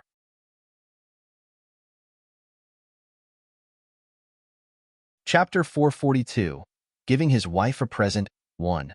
Chu Lien sat up in his embrace. Sanlang continued holding her with one arm, just in case she slipped and fell from the bed. The wooden box was finely made, and there was a hidden lock on its side. If one were to push at it gently, the box would spring open. With a clatter, the box sprung open, revealing the indigo velvet lining inside. A lovely pure white jade amulet was nestled within, completely white and flawless. The amulet wasn't very big. It was only about the size of her thumb, and it had been carved into a very lifelike handsome steed. Every hair on the horse's body could be seen clearly. The detailed carving indicated that this amulet was definitely very valuable. The top part of the amulet was threaded through and hung on a red string mixed with gold thread. It was clear that this was meant to be worn on the neck. Chu Lian's zodiac was the horse, just like the original Chu Lian in the story. Her wide eyes glowed with happiness. It was clear that she really liked the very first present He Changdi had ever given her. She took the exquisite jade amulet into her hands and showed it off to He Sanlang. She asked with a sweet smile and an even sweeter tone, "When did you buy this?" He Sanlang's expression was a little frozen. He had been observing her face the whole time. When he saw that her smile seemed genuine, he let out a sigh of relief. Only the heavens knew how nervous he had been when he had given her the present. His heart was still hovering in his throat. He had thought of 1,000 possible reactions from her. What if she didn't like it? What if she thought that the jade amulet was too cheap? Basically, all of his uncertainty had disappeared into thin air the moment he saw how happy she was with his gift. However, He Changdi had always been awkward at expressing his feelings. His reply to Chu Lian's question was just a simple, "I bought it in passing when I went to Sioux City." Of course, the part about buying it in passing was an absolute lie. This fellow had lain in bed thinking about what to give her for many days. It wasn't until the 27th that he had finally sent Lai Yue off to Sioux City to pick out something very carefully. Lai Yue almost died from how hard he had to rush for the trip. He had used up most of the savings he had on him to buy such a small piece of white jade. He originally wanted to buy something even better, but this was all he was able to afford at the moment. Chu Lian could sense the white lie he was telling, so she giggled and moved closer to He Sanlang. "My dear husband is so lucky. A jade amulet that you randomly purchased just so happened to be horse-shaped, just like my zodiac. It's even made of high-quality white jade. If there's a next time, why don't you buy a few more so I can give them away as presents to my friends in the capital?" He Sanlang's temples throbbed. Buy a few more? He would have to sell himself to get that much money. Chu Lian presented the jade amulet to him on her palm. The white jade amulet sat prettily on her fair and soft hand, dazzling He Changdi's eyes. He raised an eyebrow in question, asking her what she was doing with his gaze. Chu Lian lifted a hand to her forehead and puffed up her cheeks. A little speechless from her slow-witted husband, she said, "Help me put it on. Didn't you buy this for me to wear?" It was only then that He Sanlang took the jade amulet from her with a poker face. He lifted up the hair covering her back, revealing a fair and smooth neck. Following that, he helped her put on the horse-shaped jade amulet with gentle hands. Her porcelain white skin made the gold and red string of the amulet stand out. The red string wandered down her neck and ran parallel to the curve of her chin, placing the amulet right in front of her chest. The jade amulet sat there above her bust like a beautiful accent to her beauty, leaving his mark on her. Chu Lian pushed away the arms that He Sanlang had wrapped around her and turned around. She looked up at him with a lovely smile and asked, "Does this look nice?" Warmth had already melted the ice block on He Sanlang's face. He reached out to touch the jade amulet on her chest and nodded cheerfully. "Beautiful," he murmured in a low and husky voice. Chu Lian was taken off guard by his sudden passion. She quickly stuffed the amulet into her clothes and got off the bed in one swift movement. She walked over to her desk before speaking. "Go ahead and rest first. I'm not done with opening my red packets. They'll sleep right after that." Although He Changdi seemed a little embarrassed, he didn't stop Chu Lian this time. He had already made it into his wife's bed anyway. Now that he had achieved his goal, he wasn't too bothered by other minor details. After experiencing that heart-pounding moment, Chu Lian actually didn't have the mood to continue opening her New Year's gifts. She was only using them as an excuse to avoid him because she was too shy to face him right now. In an absent-minded daze, she opened up the purse that Sima Hui had given her. The ties keeping the purse close had already been undone earlier. Chu Lian simply upended the purse onto her palm, causing whatever was inside to slide out. Something cool fell onto her warm palm, surprising her. Jolted out of her daze, she looked down at it. Her first reaction was a stunned silence, before she quickly closed her fingers around the item and snuck a look behind her at He Changdi, who was lounging against the headboard of the bed. She smiled at him a little stiffly. He Sanlang caught sight of her gaze and frowned. He asked suspiciously, "What's wrong? What's in that purse?" Chu Lian quickly explained, "It's nothing, it's just some banknotes. They'll go and get Wanlan to bring some hot water in." After saying so, she quickly left the bedroom. He Changdi watched as his wife practically sprinted out of the room. His eyes darkened over. Why would she have to go out of the room to get the servants to bring some hot water in? The side room where the servants rested was placed right next to this one. Most master bedrooms had a rope connected to a bell in the side room, so they could call the maidservants in with just a simple tug. Chu Lian patted her chest once she was out of the bedroom. A whoosh of air signified her relief from the awkward situation. She swiftly hid the item in her hand. If that lunatic He Sanlang saw this, it would surely leave a blow on his heart. Luckily, she had been sitting with her back facing him. Chu Lian sighed and called out to Wanlan before returning to the bedroom. When Chu Lian returned, He Sanlang didn't say anything, as if he hadn't noticed anything strange about what had happened just now. Once Chu Lian had finished washing up for the night, he went asleep with his arms around her. Chapter 443, Giving His Wife a Present, 2, the next day. On the dawn of the first day of the year, the sound of firecrackers could be heard all over the normally desolate Liangzhou city. Even though they were out here in the north, there were still customs they had to follow. Chu Lian woke up bright and early in the morning to prepare New Year gifts for General Qian and the others. When Chu Lian woke up, He Sanlang was still sleeping. She carefully tucked the blankets back around him without waking him up and quietly got off the bed to put on her clothes. Once Chu Lian had left the bedroom, He Sanlang opened his eyes. He stared at the ceiling for a while before finally moving the covers aside and moving out of bed. He took the cloak that was still hanging on the screen before heading outside. Wenqing was on duty in the outer room. He Sanlang's sudden appearance gave Wenqing a fright, as he was hobbling and favoring one leg. "Third young master, this." He Changdi sent her a cold glare and order in a frosty one. "Go and guard the door. Don't let anyone in." Wenqing looked back at him in surprise, but unfortunately, she couldn't withstand He Changdi's ice-cold gaze for long. She gave in to the threatening aura around her young master and obediently followed his order to guard the door, despite the uncertainty in her heart. Once Wenqing had left and shut the door, He Changdi started opening up all the cabinets and chests in the outer room. After training in the army, He Changdi had gotten pretty skilled at tracking. He found the traces left by Chu Lian and quickly found what he was looking for. In just a few moments, as he was digging under the pillow on the hearthbed, he felt something icy cold and pulled it out. When he got a good look at it, he instantly froze up. It was a jade amulet carved into the shape of a horse. Although it was also made of white jade, both the craftsmanship and quality of the jade were better than the one he had given her.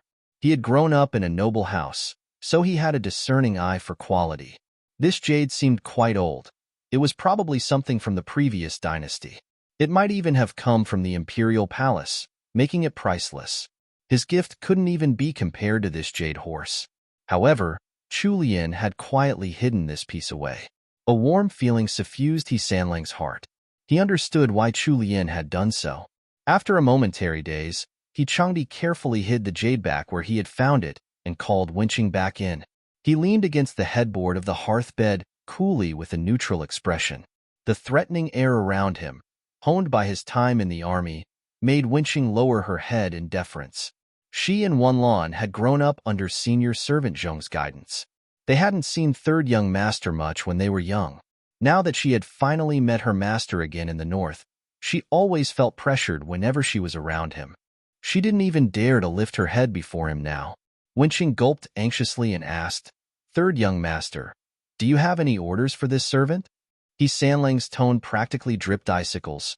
"Who gave your third young madam that purse yesterday?" Wenqing hadn't expected her master to ask something like that.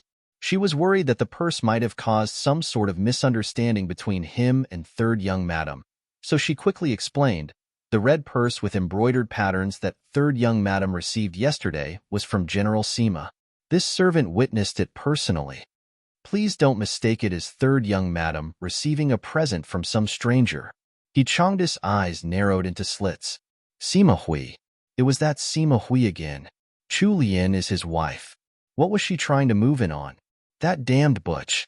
Wenqing felt like her head was still in the clouds even after she was dismissed. She couldn't wrap her head around why third young master had only asked her a single question about the purse before letting her go. Left alone in the room, Sanlang leaned against the headboard in deep thought. He hadn't bothered much about material items before. As long as he had enough silver to buy what he needed, he had felt perfectly fine. Furthermore, there usually wasn't much that he needed to spend on in the army. However, it looked like it wouldn't do if he continued like this. He had to start earning some money. At the very least, he had to be able to afford better presents for his wife so that he wouldn't get outshined again. Chu Lian spent the whole afternoon busying herself with the New Year gifts before ordering Imo Chengue to send them to the army camp, along with some of the family soldiers. Just as she finished that task, Manager Qin came into the main room, beaming from ear to ear. During this period of time, he had been busy with what Chu Lian had ordered him to do. His whole figure had slimmed down, compared to back in the capital, and his face had become sharper. As the saying went, every chubby man was an unpolished jewel. Once he had slimmed down, Manager Qin was a rather good-looking man himself. The way he smiled before saying anything made him look like a wolf in sheep's clothing. He was looking more and more like a proper steward as time passed. Chu Lian was sitting on the hearthbed in the main room, drinking some red bean and lotus porridge. When she saw how radiant Manager Qin seemed to be, she smiled back. "Is there some good news?" Manager Qin never forgot his manners in front of Chu Lian. He bowed respectfully to her first and spoke some customary words of blessing for the new year before moving on to report on his tasks. When there's a will, there's a way. This servant has finally fulfilled third young madam's order. Chu Lian's almond-shaped eyes lit up. The speed at which Manager Qin had accomplished her request was out of her expectations. She set down the porcelain bowl in her hands to ask, "When can we start operating?" "The day after tomorrow at the latest." The barbarians don't celebrate the new year. This period is when there's great demand for material goods. This servant has already inquired about the location. There are 18 places in total. We'll send the goods over in the next 2 days. As long as we have enough manpower, we'll be able to start operating immediately.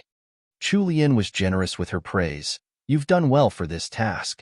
Remember what I said to you last time. Offer whatever goods we manage to get to the northern border troops first. Move whatever they don't want according to the plans I've given you. Also, give the northern border troops 40% of the profits we make from this. We'll keep the other 60%.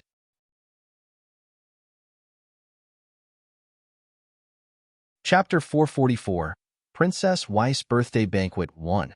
Having the best ideas in the world alone is not enough. One needs to have the resolution to give up something in order to make ideas a long-term reality. Manager Qin admired his mistress a lot for this quality of hers. If he had been the one to come up with this idea, he wouldn't have the generosity to give away 40% of the profits just like that. Manager Qin noted down all of Chu Lian's instructions for him. "Also, I want to be there for the opening day." Manager Qin was happy about that, of course. It was going to be a very important day, the culmination of all of his efforts over the past few days. If he were to get Chu Lian's approval from this, that would make him even prouder and more satisfied compared to getting 10% of the profits. Before all these events, there had been something else important happening in the capital, Princess Weiss' birthday. It was on the day right before the eve of the new year. Although Prince Weiss's state had always been favored by the emperor, both Prince and Princess Wei remained as low-key and humble as possible. It was also precisely because they didn't go around flaunting or boasting of their favor that they were able to remain in the good graces of the emperor. Princess Wei usually kept it quiet for her birthday and would only hold a small family banquet in their estate. Her birthday was so close to the end of the year anyway, so she didn't want to disrupt the New Year celebrations of the other noble houses. However, this year was different because it was Princess Weiss' 40th birthday. Even before her birthday had come, even the Empress Dowager in the palace had instructed her to host a large celebration this year, let alone her husband. Royal Princess Duanjia was in her mother's room right now, writing invitations together with her. "Mother, Chu Lu isn't around now. What are you doing, inviting those people from House Jinggan?"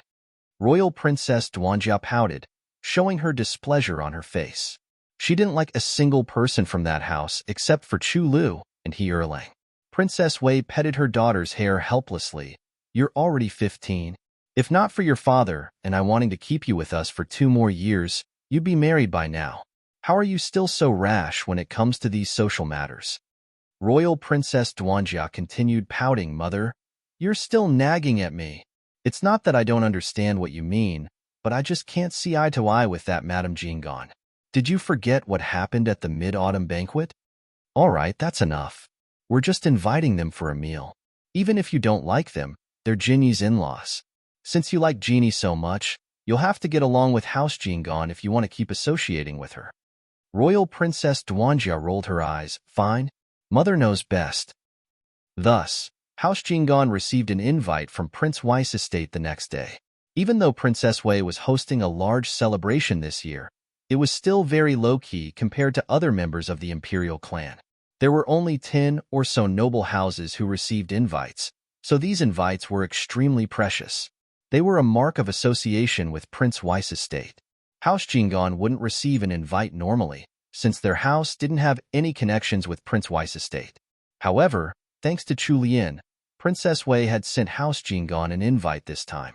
Those who didn't know about Princess Wei's connection with Chu Lian would think that it was House Jingan's prestige that had earned them an invite. He Ying was one of them. Matriarch He was extremely happy about receiving an invite and took it very seriously. She immediately ordered senior servant Liu to prepare the gifts. Ying pleaded with her mother for half a day before the matriarch finally agreed to bring her and her daughter to Princess Wei's birthday banquet. If not for the lack of other female family members to accompany her, since her daughter-in-law was still bedridden and her granddaughters-in-law weren't present, Matriarch He wouldn't have agreed to bringing He Ying and Miss Pan so easily. On the morning of Princess Wei's birthday, He Ying and her daughter got up early to prepare. The two of them were staying in a side room in Qingxi Hall now. Matriarch He had given them some of her maidservants to serve them, and all of the maidservants had been trained well, so their standard of living was much better than before. Eldest Madam and her daughter, Miss Pan, had brought a maidservant each back from Xiyang. The one serving He Ying was called Xiaoyun, and the other serving Miss Pan was called Pinglu. Pinglu was older than Xiaoyun by a year, and was already 16 this year. She was small and frail-looking. Apparently, she had been trained as a female escort before entering the estate as a maidservant. Once mother and daughter were both dressed up, they went to Matriarch He's bedroom in Qingxi Hall together. Matriarch He inspected their dressing and accessories personally and made sure that there was nothing offensive about them before leading them to the carriage that would take them to Prince Wei's estate. The entrance at Prince Wei's estate was currently filled with arriving guests. The young royal princes were standing at the door to welcome their guests, along with Princess Wei's trusted senior servant and court ladies. It was Pan Nianzhen's first time attending such a grand banquet, so she was a little timid. Once she was helped out of the carriage by a maidservant, she kept her head low and followed right behind her mother and grandmother, imitating their every step. When Princess Wei's trusted senior servant Lan, noticed that House Jingan's matriarch had arrived, she walked towards their party with a welcoming smile. This old servant greets the matriarch. It's already the end of the year, but our house has troubled Matriarch He to make the trip all the way here. Princess Wei was still telling this old servant last night that she feels guilty for it. Senior servant Lan had a rank as a court lady in the palace, as she acted as Princess Wei's subordinate. With her rank, she didn't actually have to bow towards the madams of the various noble houses. She was treating House Jingan's party with respect purely due to Princess Wei's affection for Chu Lian.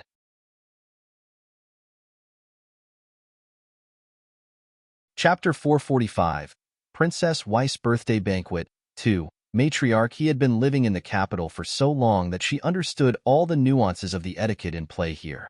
Her face was kindly, making her look approachable despite her age. There's no need for you to greet me.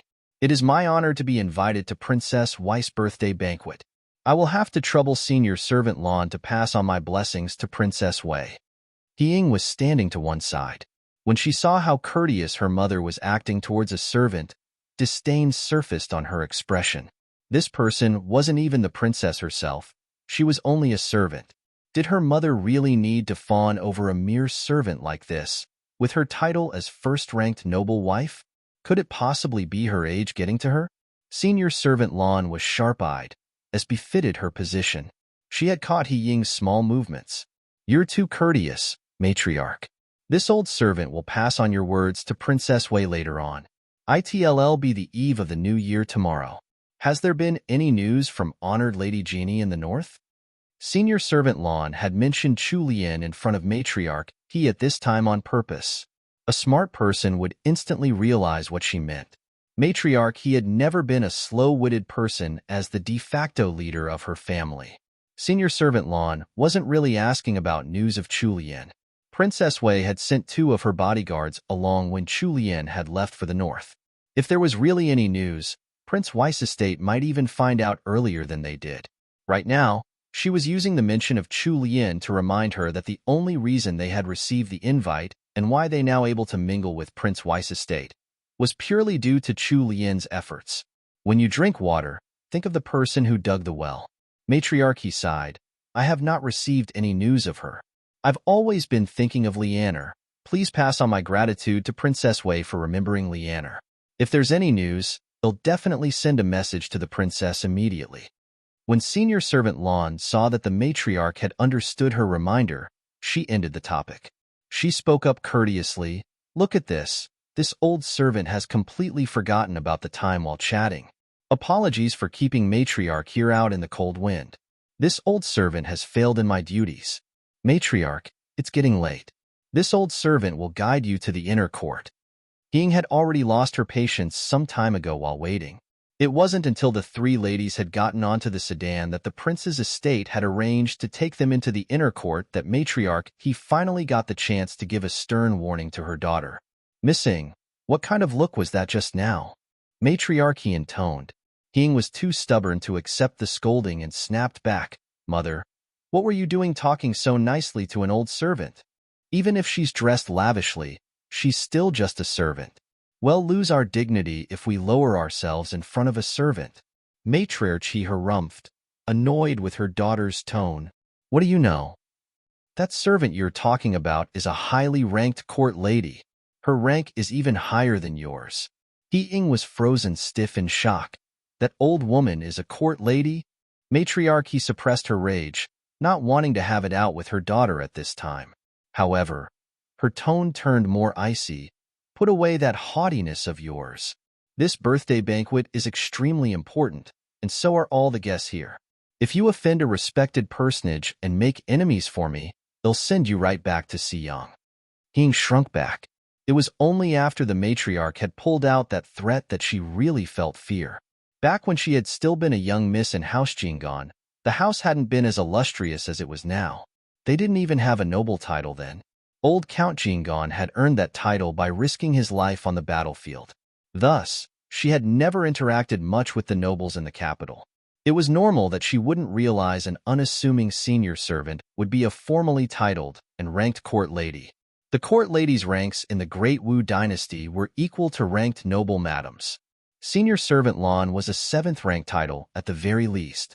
That was much higher than Ying's own rank now. Furthermore, court ladies had always been looked up to. After this small commotion, Ying decided to give up all of her airs and remain low-key on this day. The timid Pan Yinjin had also been properly frightened from all this. The capital was really teeming with all sorts of noble ranks. If a stone randomly fell from the sky, it would likely hit someone with a noble title. Princess Wei was waiting in the main hall of the inner court for her guests. There were many esteemed madams and misses here today. Some of them were the noble wives of the ministers of the cabinet. There were even some high-ranked imperial clan members around. Even matriarch he wasn't able to lift her head high in front of all these people. She hurriedly gave her greetings to Princess Wei before retreating from the circle with Ying and Miss Pan. Old Duchess Zheng and a few other senior members of noble houses were gathered in one area, naturally forming a social circle. Matriarch he entered the circle and sat down. Old Duchess Zheng greeted her with a smile. It's just us old ladies left in this circle. After saying so, she glanced over at Ying, who was behind Matriarch He. Old Duchess Zheng was close with Matriarch He and knew about all the events that had happened in their estate a few decades ago. She frowned slightly before continuing. When did Miss Ying return to the capital? Matriarch He set aside the ill feelings in her heart and returned the smile. She came back just a few days ago. After so many years, I just couldn't rest easy with her raising her child in Siyang. The young ones in my estate aren't around much, so I get lonely easily. Thus, I thought of bringing Missing back. While old Duchess Zhang didn't approve of the matriarch's decision, she kept it to herself and didn't make any mention of it in front of He Ying. She nodded. It's good that you've brought her back. Now that we're old, all we want is to see our children happy by our side. Following that, old Duchess Zhang turned to Pan Yinjin, whose head was still pointed at the ground. This is, House Jinggan didn't have any young misses around this age. She had seen Chu Lian a few times before, so she would recognize her if it was Chu Lian. Matriarchy smiled. This is my granddaughter. She came back from Siyang along with her mother.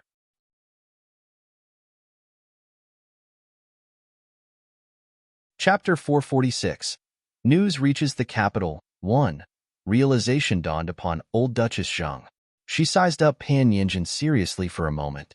The way the young lady kept her eyes down shyly was much more to her liking than how her mother acted. As matriarchy's old friend, she couldn't help but be curious. How old is she? Is she engaged yet? She just had her coming-of-age ceremony this year. She'll be 16 in the new year. Why? She's a full-grown lady already. Isn't that exactly why I'm worrying about it now? Old Duchess Zhang chuckled and shot her old friend a look. All right, I understand. We'll keep an eye out for you. If there are any suitable families, we'll bring it up with them. The matriarch was glad that her friend could help her, of course. Meanwhile, the young miss in question sitting behind matriarch, he ducked her head down as her cheeks flushed upon the sudden mention of her future engagement. He Ying's expression turned. Her mother was trying to marry her daughter off to someone else? Right now, she and her daughter were penniless and helpless. They didn't have any noble titles or ranks, and she was a widow. Even with House Jinggan backing them, her daughter wouldn't be able to attract a good family. It would most likely be a poor minor official's family, or some noble's son with something wrong in his household. Compared to that, wouldn't it be better to let her daughter stay in House Jinggan? They would be able to stay in her maiden home forever then. She hadn't been slacking these few days in her maiden home. She had gone around listening to all the news she could get about the estate. Her elder brother had 3 sons. The eldest and the youngest were married, but the second one, Erlang, was still single. Furthermore, he was working for Prince Jin in Zhangzhou. His future was extremely bright. Ying had her own plans for her daughter's marriage. The conversation between matriarch He and old Duchess Zhang had agitated her, and she now felt that she should push her plans a little earlier. As she was thinking of how she could do that, old Duchess Zhang spoke to Pan Yinjin. Royal Princess Duanjia is here. She's going to take all of you young ladies off to play. Why don't you follow along? Everyone turned towards Princess Wei. The pretty young lady dressed in bright red with a white fox fur cloak was obviously Royal Princess Duanjia. Royal Princess Duanjia gave her birthday wishes to her mother before she was ordered to take care of all the young noble misses who had come today. Matriarchy turned to look at Pan Yinjin. Go on. It's rare for the royal princess to be in the mood to socialize. There'll be more to talk about with young ladies your age. However, after she thought on it a little more, she couldn't rest easy sending Miss Pan away alone, so she ordered senior servant Lu to follow. Pan Yinjin was still hesitant. Most of the beautiful young ladies in the group following after the princess had very high statuses, so it was rather intimidating. However, just as she raised her head, she caught a threatening glare from her mother. Pan Yinjin didn't dare to disobey her mother. She stood up and bid her goodbyes to the older women before rushing off to follow Royal Princess Duanjia. Princess Duanjia didn't like to socialize with all these fragile noble misses in the first place. It just sucked all the energy out of her just looking at them. If it hadn't been a very special occasion for her mother, she would have snuck off to lay somewhere by now. She sighed inwardly. When was that darn Chu Lu coming back? She was going to die of boredom here in the capital. Of course, Pan Nianzhen's identity as a distant relative of House Jinggan wasn't enough to attract Princess Duanjia's attention. The princess didn't like hanging around with so many people, so she was only doing the bare minimum of hospitality for her guests. Thinking of the task her mother had given her, she led the group of ladies over to Plum Pavilion. It was the end of December, so it was just the right season for plum blossoms. There had been plum trees here in this plum pavilion in Prince Weiss estate since the previous dynasty. After 100 years or so had passed, the branches of the old plum trees had become gnarled and they bloomed even more vigorously. Princess Wei loved plums, so Prince Wei had ordered all sorts of plum trees to be planted here. The current plum pavilion was overflowing with plum trees in full bloom. Their beauty and aroma had long become one of the famed winter scenes in the capital. There was a special corridor built in the plum tree garden of Plum Pavilion, where some tables and chairs had already been placed. Light muslin veils were covering both sides of the corridor and braziers had been placed within. The moment they entered the corridor, a burst of warm air surrounded them. It was a really good location for admiring the plum blossoms. However, it wasn't just the plum blossoms they were meant to be admiring today. Right next to this walled-off garden, with just a single barrier separating them, came a burst of men's voices and laughter. Once they heard the sounds of young men so close to them, most of the young ladies instantly knew what the real purpose of this plum blossom party really was. All of them exchanged glances and smiles. Instruments of the four arts, zither, go, calligraphy, and painting, had been placed in the corridor. They were meant for the young ladies to play with and pass the time, but mainly for them to show off their talents in front of the young noblemen. Once Royal Princess Duanjia had led the party of ladies in, she leaned against a chaise in the corner with a completely disinterested expression. She had no interest in this matchmaking party. After she ordered Jinxiu to pour a cup of honey water, she sipped a little and frowned. Inwardly, she complained to herself, "Why isn't Chu Lu back yet? There's such beautiful scenery yet. Wouldn't it be nice if we sat here with some barbecue and wine? Why do I have to entertain these snobby and pretentious noble misses here? How boring." Pan Yinjin was timid and senior servant was still keeping an eye on her, so she simply sat at one side and watched the noble misses in the center playing the zither and painting. There was envy in her gaze. Suddenly, there was a burst of movement from the crowd. The ladies gathered together and pointed at the wall separating this garden from the next one, chattering in excited tones. Pan Yinjin stood up in curiosity and followed where the ladies were pointing.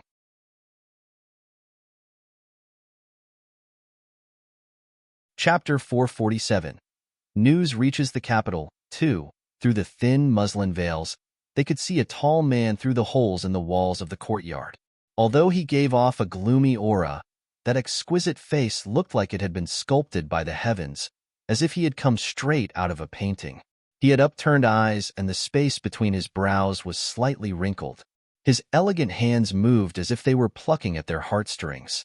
The young man was dressed in blue from head to toe, with an azure brocade robe and a darker navy cloak. There was a jade amulet hung at his waist and a crown tied in his hair. He looked like a brilliant and noble man.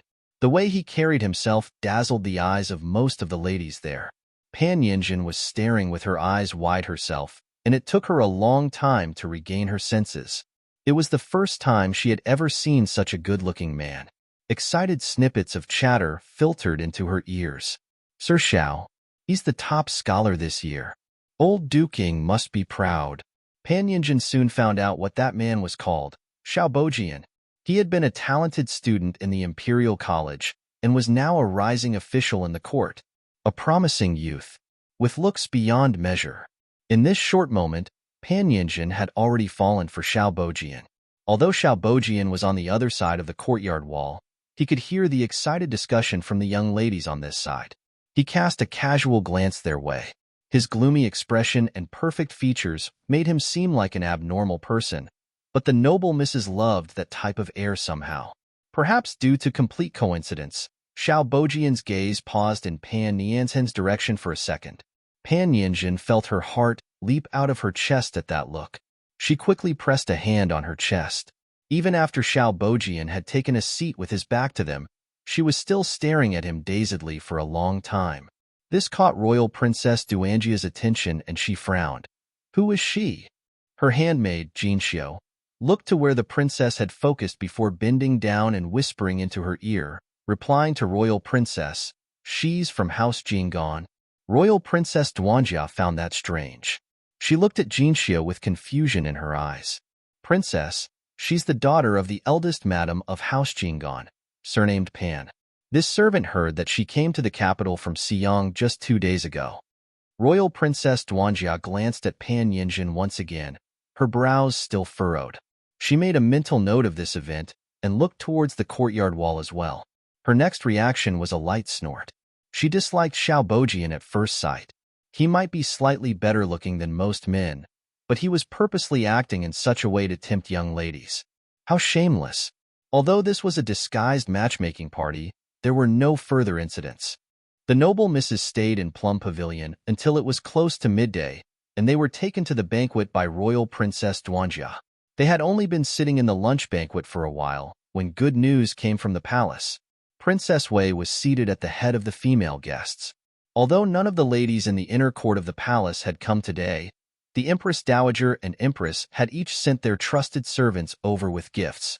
They likely hadn't come so that they wouldn't overshadow Princess Wei and her birthday party. At this moment, senior servant Lan was whispering something into Princess Wei's ear with a smile. When she was done speaking, Princess Wei's eyes lit up and she beamed happily and nodded. When did this news arrive? Senior servant Lan was very happy as well. The eunuch who delivered the presents from the palace said it himself. That meant that the news was practically confirmed and wasn't just rumor. However, there wasn't much possibility that it was a rumor anyway. No one would dare to joke with such important matters. The guests seated below had noticed the joy in Princess Wei's expression by now. All of them found it strange.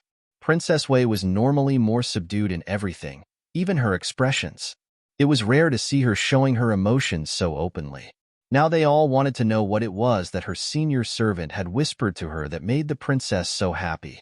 It was Princess Wei's sisters who understood her the most, in the end.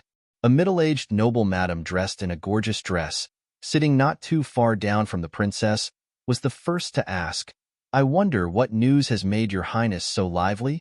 Princess Wei shot a displeased look at the madam who had spoken. "Second sister-in-law, are you so afraid that ill hide the good news from you?" After saying so, she turned to the hall full of noble ladies, prepared to reveal the news. "Even if I don't tell you now, I'm sure you'll find out when you get home today." Everyone exchanged looks, curious about the good news that the princess had mentioned. Princess Wei gave a restrained smile. There was news from the palace that the North has come out victorious in the war with the two Huns. A cloak of silence hung heavy in the air after the announcement, before it burst and gave way to deafening cheers. Some madams even tried using this opportunity to fawn on the princess. "Your Highness must be a lucky person. Such wonderful news came from the palace today. It's double the blessings for your birthday." Princess Wei usually didn't like this kind of flattery, but she didn't speak up this time, only sending a reprimanding look at the madam. The happiest person amongst the group of noble madams was Matriarch He. Hot tears spilled over in her eyes. She had been the most worried about Sanlang, out of all her grandsons. This news sent her mood soaring through the roof. They could finally have a nice and peaceful new year ahead. On the day of Princess Wei's birthday, news of the great victory of the northern troops exploded in the capital like fireworks.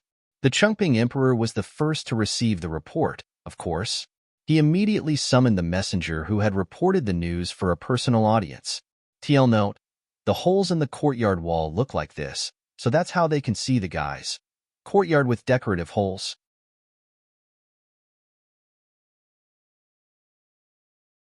Chapter 448. Becoming a Marquis 1.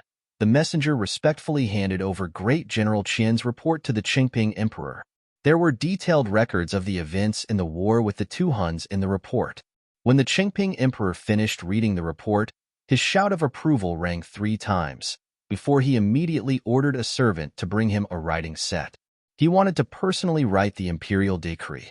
Having received such wonderful news at the end of the year, the New Year celebrations in the palace were going to be livelier than previous years. On the first day of the new year, the Chengping Emperor's decree arrived at the Jinggan estate. Matriarch He took the lead in front of the entire estate to kneel and receive the decree at the entrance between the inner and outer courts. Astonishment, apprehension, and joy warred within her heart. It was completely out of her expectations that her youngest grandson, He Sanlang, had contributed the most to the victory in the Northern War. The Great Wu dynasty was at peace, and their ruler was wise. It was rare for anyone to earn great military merit in a golden age like this. Even if they held equal ranks in the imperial court, The positions of the military officials could hardly be compared to the literary officials now. A noble house like House Jingon, which had come to power using their military contributions, would find it hard to rise in the ranks now. Even for those with ambitions, it would likely take at least a decade of effort to establish a foothold in court. The previous count had passed too early, while the current Count Jingon was stationed far away in Mingzhou. Matriarchy had actually been very worried about the future of her grandsons. She hadn't expected He Changdi to have made a name for himself just by making a trip to the northern border. This was truly a pleasant surprise.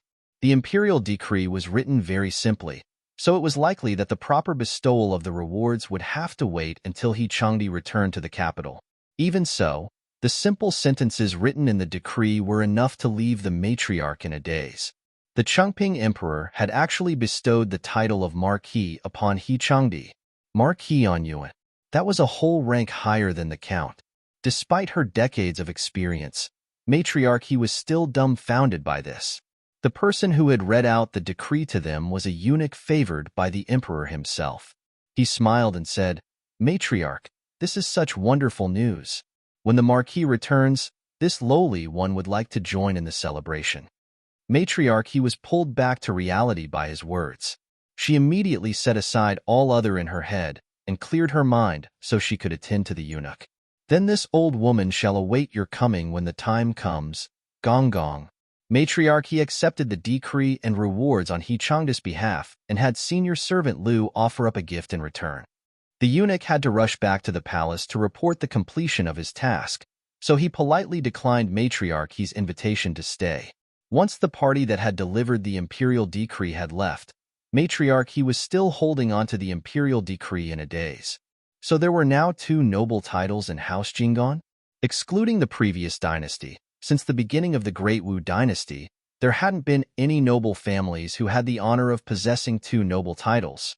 This meant that a second-rate aristocratic family like House Jingon had made the leap to the upper echelons of the nobility with a single promotion. Matriarchy had doted on He Changdi the most from the beginning. It was a fact that the title of Count Jingon would be passed down to the eldest grandson He Changqi. The second son, Erlang, spent most of his time with the Dragon Guards and was unwilling to marry, so the matriarch couldn't be bothered with him. Initially, her plan for He Changdi was for him to take the imperial examination and go on the path of becoming a literary official. Although it would definitely have been difficult, with the support of House Jingon, he would still be able to become successful in court after a few years of effort. However, who could have expected that he would sneak off to the northern border? All the worries that matriarch he had carried throughout his absence now turned to joy. Now that He Changdi had a noble title, even if the children decided to split the family into smaller branches one day, there was no need for her to worry. The one that she had to worry about from now on was the single He Erlang. It went without saying that Madame Liu was exultant upon hearing that her son had become even more successful than his father and grandfather. The eldest son He Changqi had always been self-aware of his talents. He knew that he wasn't half bad, but he was willing to admit that he wasn't as good as his youngest brother. Now that He Sanlang had managed to achieve success at the northern border, He Dalang was proud of him as a member of the He family. In the whole of House Jingon, Madame Zhou was probably the only one who was unhappy to receive this news. She had already been less favored than Chu Lian before this, but the third branch now had a noble title ranking above theirs. Coupled with the fact that she hadn't birthed an heir for the main branch, her days in House Jingon would only get tougher from now on. Madame Zhou lowered her head, while being helped up by senior servant Xiao. No one noticed her jealous and hostile expression. As for He Ying and Pan Yinjin, they were first shocked, then overcome with joy. He Ying was the eldest madam of House Jingon. Now that House Jingan's position had risen, her status would naturally rise alongside it. Once He Sanlang returned to the capital, he would likely be placed in an important position considering the emperor's intentions behind this imperial decree. When that happened, House Jingon would become an esteemed house even amongst the nobility in the capital.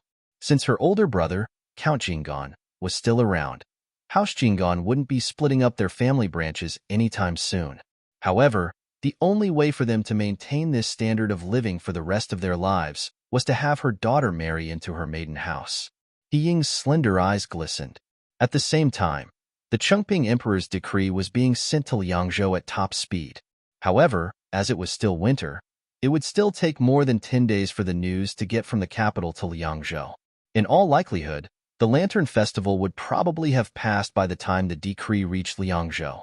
TL note, the noble ranks go in this order: Duke, Marquis, Count, Viscount, Baron. So remember how we have the main branch and the third branch of House Jinggan? They're referred to as branches for a reason. Each of the sons of the current head of the family has their own family branch. While the current head is alive, his sons can live together in the same estate.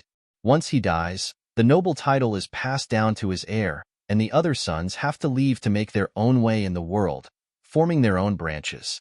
The matriarch was worried for He Sanlang because his future was uncertain, but now that he has a title even higher than his father's, his future is secured even after the family splits.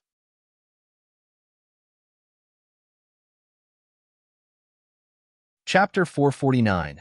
Becoming a Marquis 2. Once the first day of the new year was over, the days that came after seemed to pass in a flash. Liangzhou City was still snowed in, so anyone who wanted to travel long distances had to ride the snowboat that Chu Lian had ordered to be made. According to Yuri Han, who had lived in the north for decades, the ice of winter would only melt in the second month of the year. When that happened, more than half of the snow-covered plains would turn into wetlands, which was just as dangerous as snow.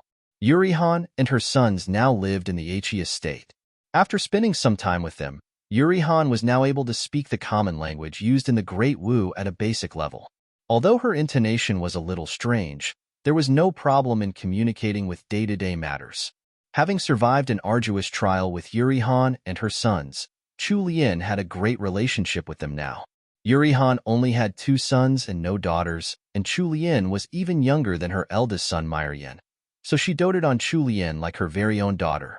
The barbarians were a straightforward people and weren't bound by complicated rules and etiquette like the nobles of the Great Wu dynasty. As an honest young lady born in the modern world, Chu Lian found it easy to get along with Yuri Han. They acted more like long-lost relatives around each other. The health of the 11-year-old Narasong had slowly improved after days of proper nutritious food and medicine in the He estate. Now the 2 brothers were working under manager Qin. Chu Lian had already discussed the matter of Yuri Han and her sons with He Sanlang. They were going to bring the 3 along with them when they returned to the capital, and they would stay with them from now on. The usually narrow-minded He Sanlang had generously agreed with Chu Lian's suggestion for this matter. This had caused Chu Lian to confirm it with him again, as she wasn't sure if he had heard her clearly. Only then was she sure that he wasn't joking. Chu Lian was seated beside He Changdi's bed with a bowl of medicine in hand. Finding her husband's sudden geniality strange, she asked, "He Changdi, when did you become so agreeable?" He Changdi shot a quick glance at her before he closed his eyes, hiding the flash of emotion in their depths. The changes in his mood couldn't be detected from his even tone. "When have I ever been anything but agreeable?" Chu Lian had been stirring the concoction in the bowl with a spoon. She rolled her eyes when she heard He Changdi's reply. "When have you ever been agreeable? You get into a temper if I stay for just a moment longer with Sister Hui." The tips of He Changdi's ears reddened. He then pursed his lips and remained silent. During the time they had spent together in the past few days, they hadn't been glued to each other the whole time, but they had still shared the same bed and ate all 3 meals together every day. Now, they were both more familiar with each other. Chu Lian had always been sharp-witted, so she had a much better understanding of how socially awkward her husband was now. The fact that he had pursed his lips and maintained his silence probably meant that he had justified his own actions to himself 100 times over. Chu Lian's mouth twitched. She wanted to stuff the bowl of medicine into his hands. He Sanlang intentionally stayed still, so Chu Lian could only come to a compromise. What could she do since he was still injured? She resigned herself to her fate and lifted a spoonful of medicine to He Sanlang's mouth. It was only then that He Changdi finally opened his mouth to take the bitter medicine. Chu Lian was speechless. She had tried tasting the medicine he was drinking out of curiosity before. It was bitter as hell. If she had the choice to, she wouldn't be able to take a single sip. Wouldn't it better to just gulp it all down considering how bitter it was? Why did he insist on her feeding him spoonful by spoonful? Could it be that He Sanlang had lost his sense of taste? He even looked so happy drinking it. What a weirdo. Chu Lian started discussing the matter at hand with him only after he had finished the last mouthful of medicine. We'll be going out later, and he'll probably only be able to return in the afternoon. The doctor will be coming to the estate later to prescribe more medicine, so let Lai Wei attend to him. He Sanlang had initially been in a good mood. However, his wife's words immediately made his mood take a turn for the worse. There wasn't much change in his expression, as he already had a cold and handsome face, but his eyes seemed to darken a little. His aura became so imposing that it would make others freeze up, but he didn't realize that. Where are you going? Chu Lian knew that he was leaping to conclusions in his mind again, so she reassured him, Get Lai Wei to follow me then. They'll have Wenqing and Uncle Amo stay behind to take care of things. They were husband and wife, so she didn't want to keep him in the dark regarding what she was doing. Thus, she might as well open up everything she was doing to his watch. If Lai Wei followed along, He Sanlang would definitely trust what Lai Wei reported about her doings. In the end, He Changdi agreed, but he didn't forget to remind her, Bring more guards with you? With a laugh, Chu Lian suddenly kissed him on the cheek, then quickly made her escape. The sounds of her sweet, bell-like laughter resounded in the room. He Sanlang was stunned by Chu Lian's sudden kiss. It was only after she was long gone that he managed to regain his senses. His first reaction was to blush hard. Luckily, there was no one else in the room at this moment. Otherwise, they would have witnessed the poker-faced third young master blushing after getting assaulted by third young madam. The sight alone would likely shake them to their core, and they might even worry that he had been possessed. Manager Qin had already prepared the snowboats for departure. Chu Lian was helped up onto the snowboat by Wanlan. She and Wanlan shared the snowboat with Li Yu. Lai Wei and Manager Qin sat in another. The places they were heading to today weren't too far away. It would only take about an hour to get to the closest one. When they arrived at the first area, Chu Lian lifted the curtain in the carriage slightly to look at the 6 sturdy tents nearby. There were barbarians traveling to the tent from all directions from time to time. Most of the barbarians were herding yaks, horses, and goats. There were also some who carried goat and yak skins. However, they all shared one common trait, which was their skinny bodies and haggard faces. Someone with experience would be able to tell that they had become like this because of their quality of life. It may not necessarily have been caused by a lack of food. There could be a few causes for their haggard appearances: not eating salt for a long time, or an imbalance of nutrition due to only eating meat for extended periods of time. It may even be due to them lacking coal to provide them warmth. This small area with the 6 tents in the center was a simple market specially prepared for them to trade goods.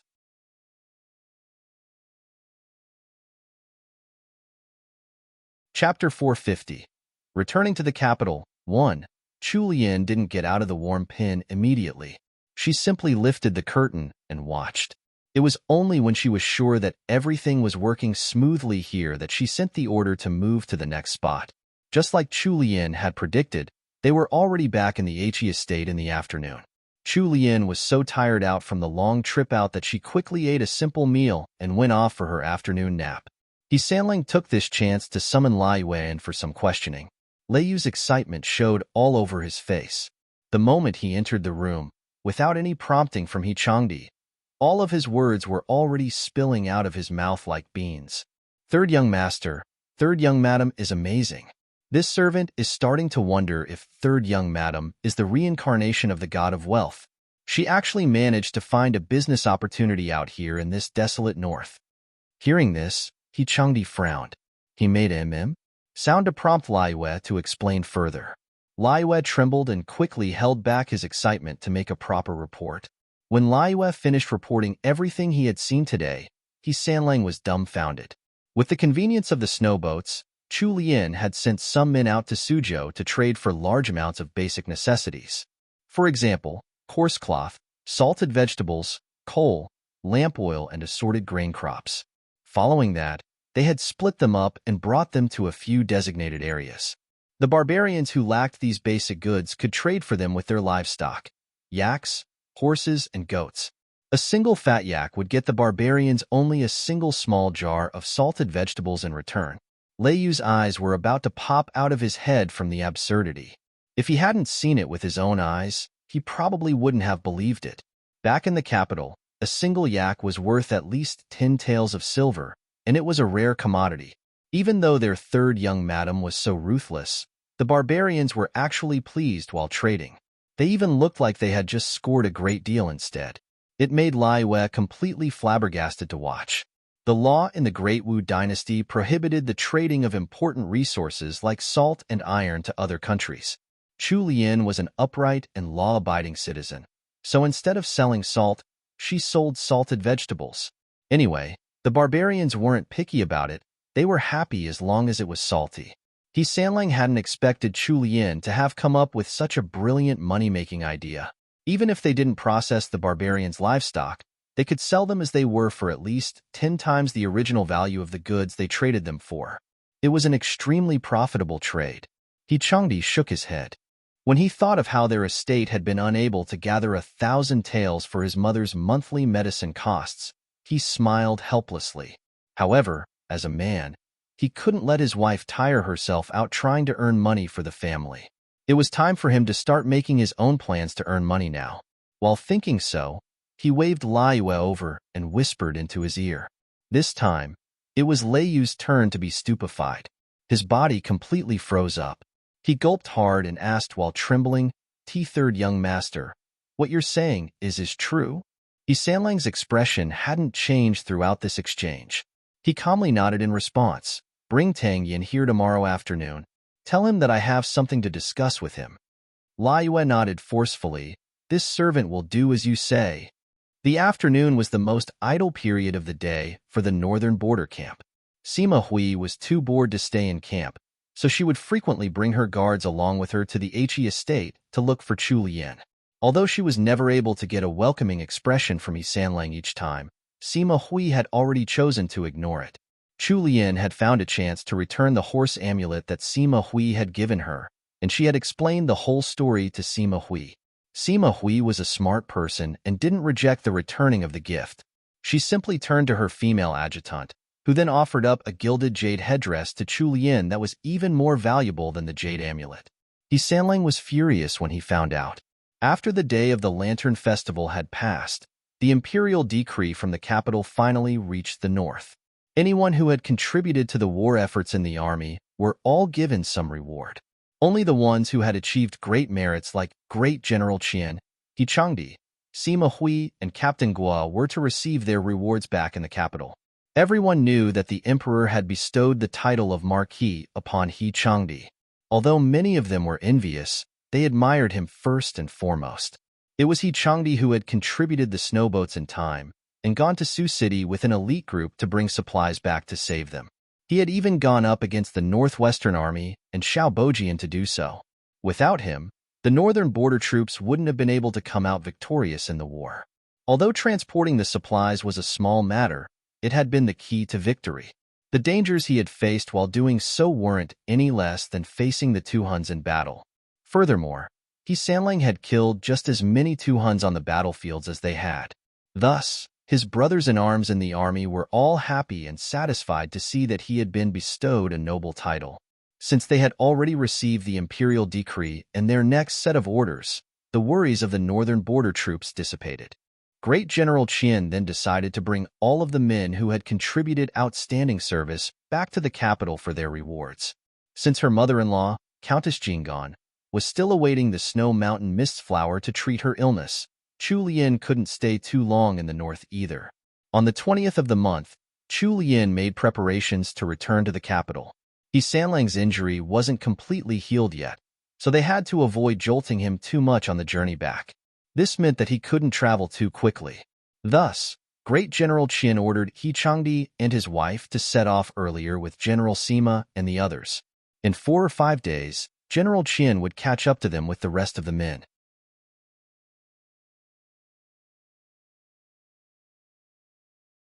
Chapter 451. Returning to the capital, 2. Although only half a month had passed, the simple market that Chu Lian had opened in Liangzhou was already developing quickly. She predicted that they would be able to create a new trade route in a year or two if business went well, with the support of the northern border troops. By then, this trade route with the barbarians would likely become the best way to supply the army with good quality steeds. Even if they had to hand over a half of the profits of the trade route to the government, the remaining profits were still a good amount. Since the simple market was still in the middle of growing, Chu Lian left manager Qin, Narisong, and Meyer Yin behind in Liangzhou. Once everything was stable, and once they found some suitable managers to take over, she would summon them to the capital. After resting for a month, He Chang's wounds were getting much better. Although he still couldn't walk normally, he could move slowly using some crutches. According to the doctor, He Sanlang was young and his body was in good shape. Although he had been wounded heavily this time, with enough nutrition during his recovery period, he would be able to recover quickly. After 1 more month, he would be able to walk normally. In 2 more, even riding wouldn't pose any problems. The troops heading to Suzhou formed a long line, winding through the snow-covered grasslands like a little dragon.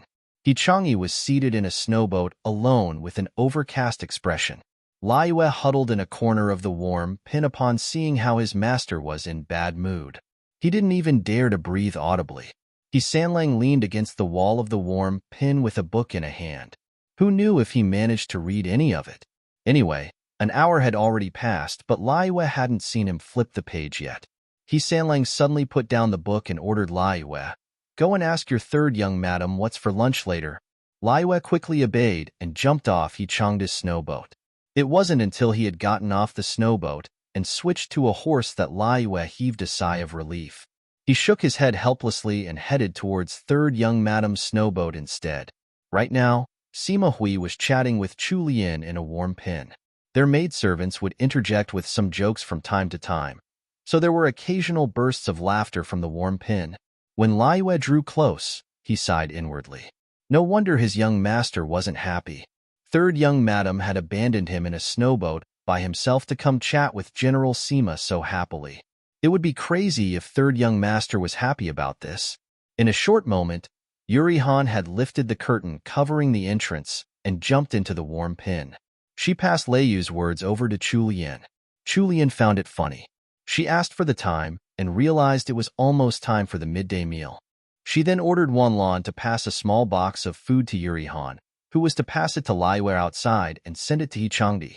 It wasn't easy to travel to Suzhou, even with the snowboats, so they wouldn't stop in the middle of the day, even for lunch.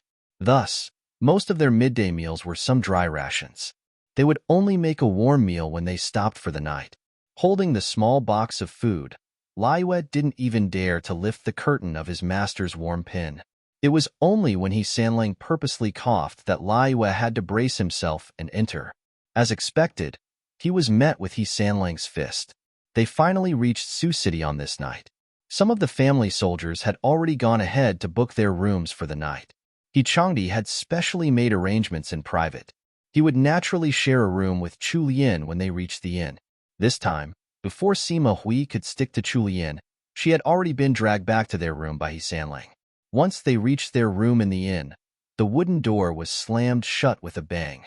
He Changdi threw his crutches to one side and pressed Chu Lian up against the wooden door. His strong arms were placed on either side of her body, trapping her within his embrace. Chu Lian was still dazed from all the movement. She felt a pinch on her soft lips, then her mouth was open to He Chang's plundering. His demands were both sudden and forceful. Chu Lian couldn't fight against him with the tiny bit of strength she had. The hands she had placed against his chest slowly turned limp and slipped down to grasp the lapels of his tunic. Once that domineering kiss was over, the two of them panted for breath.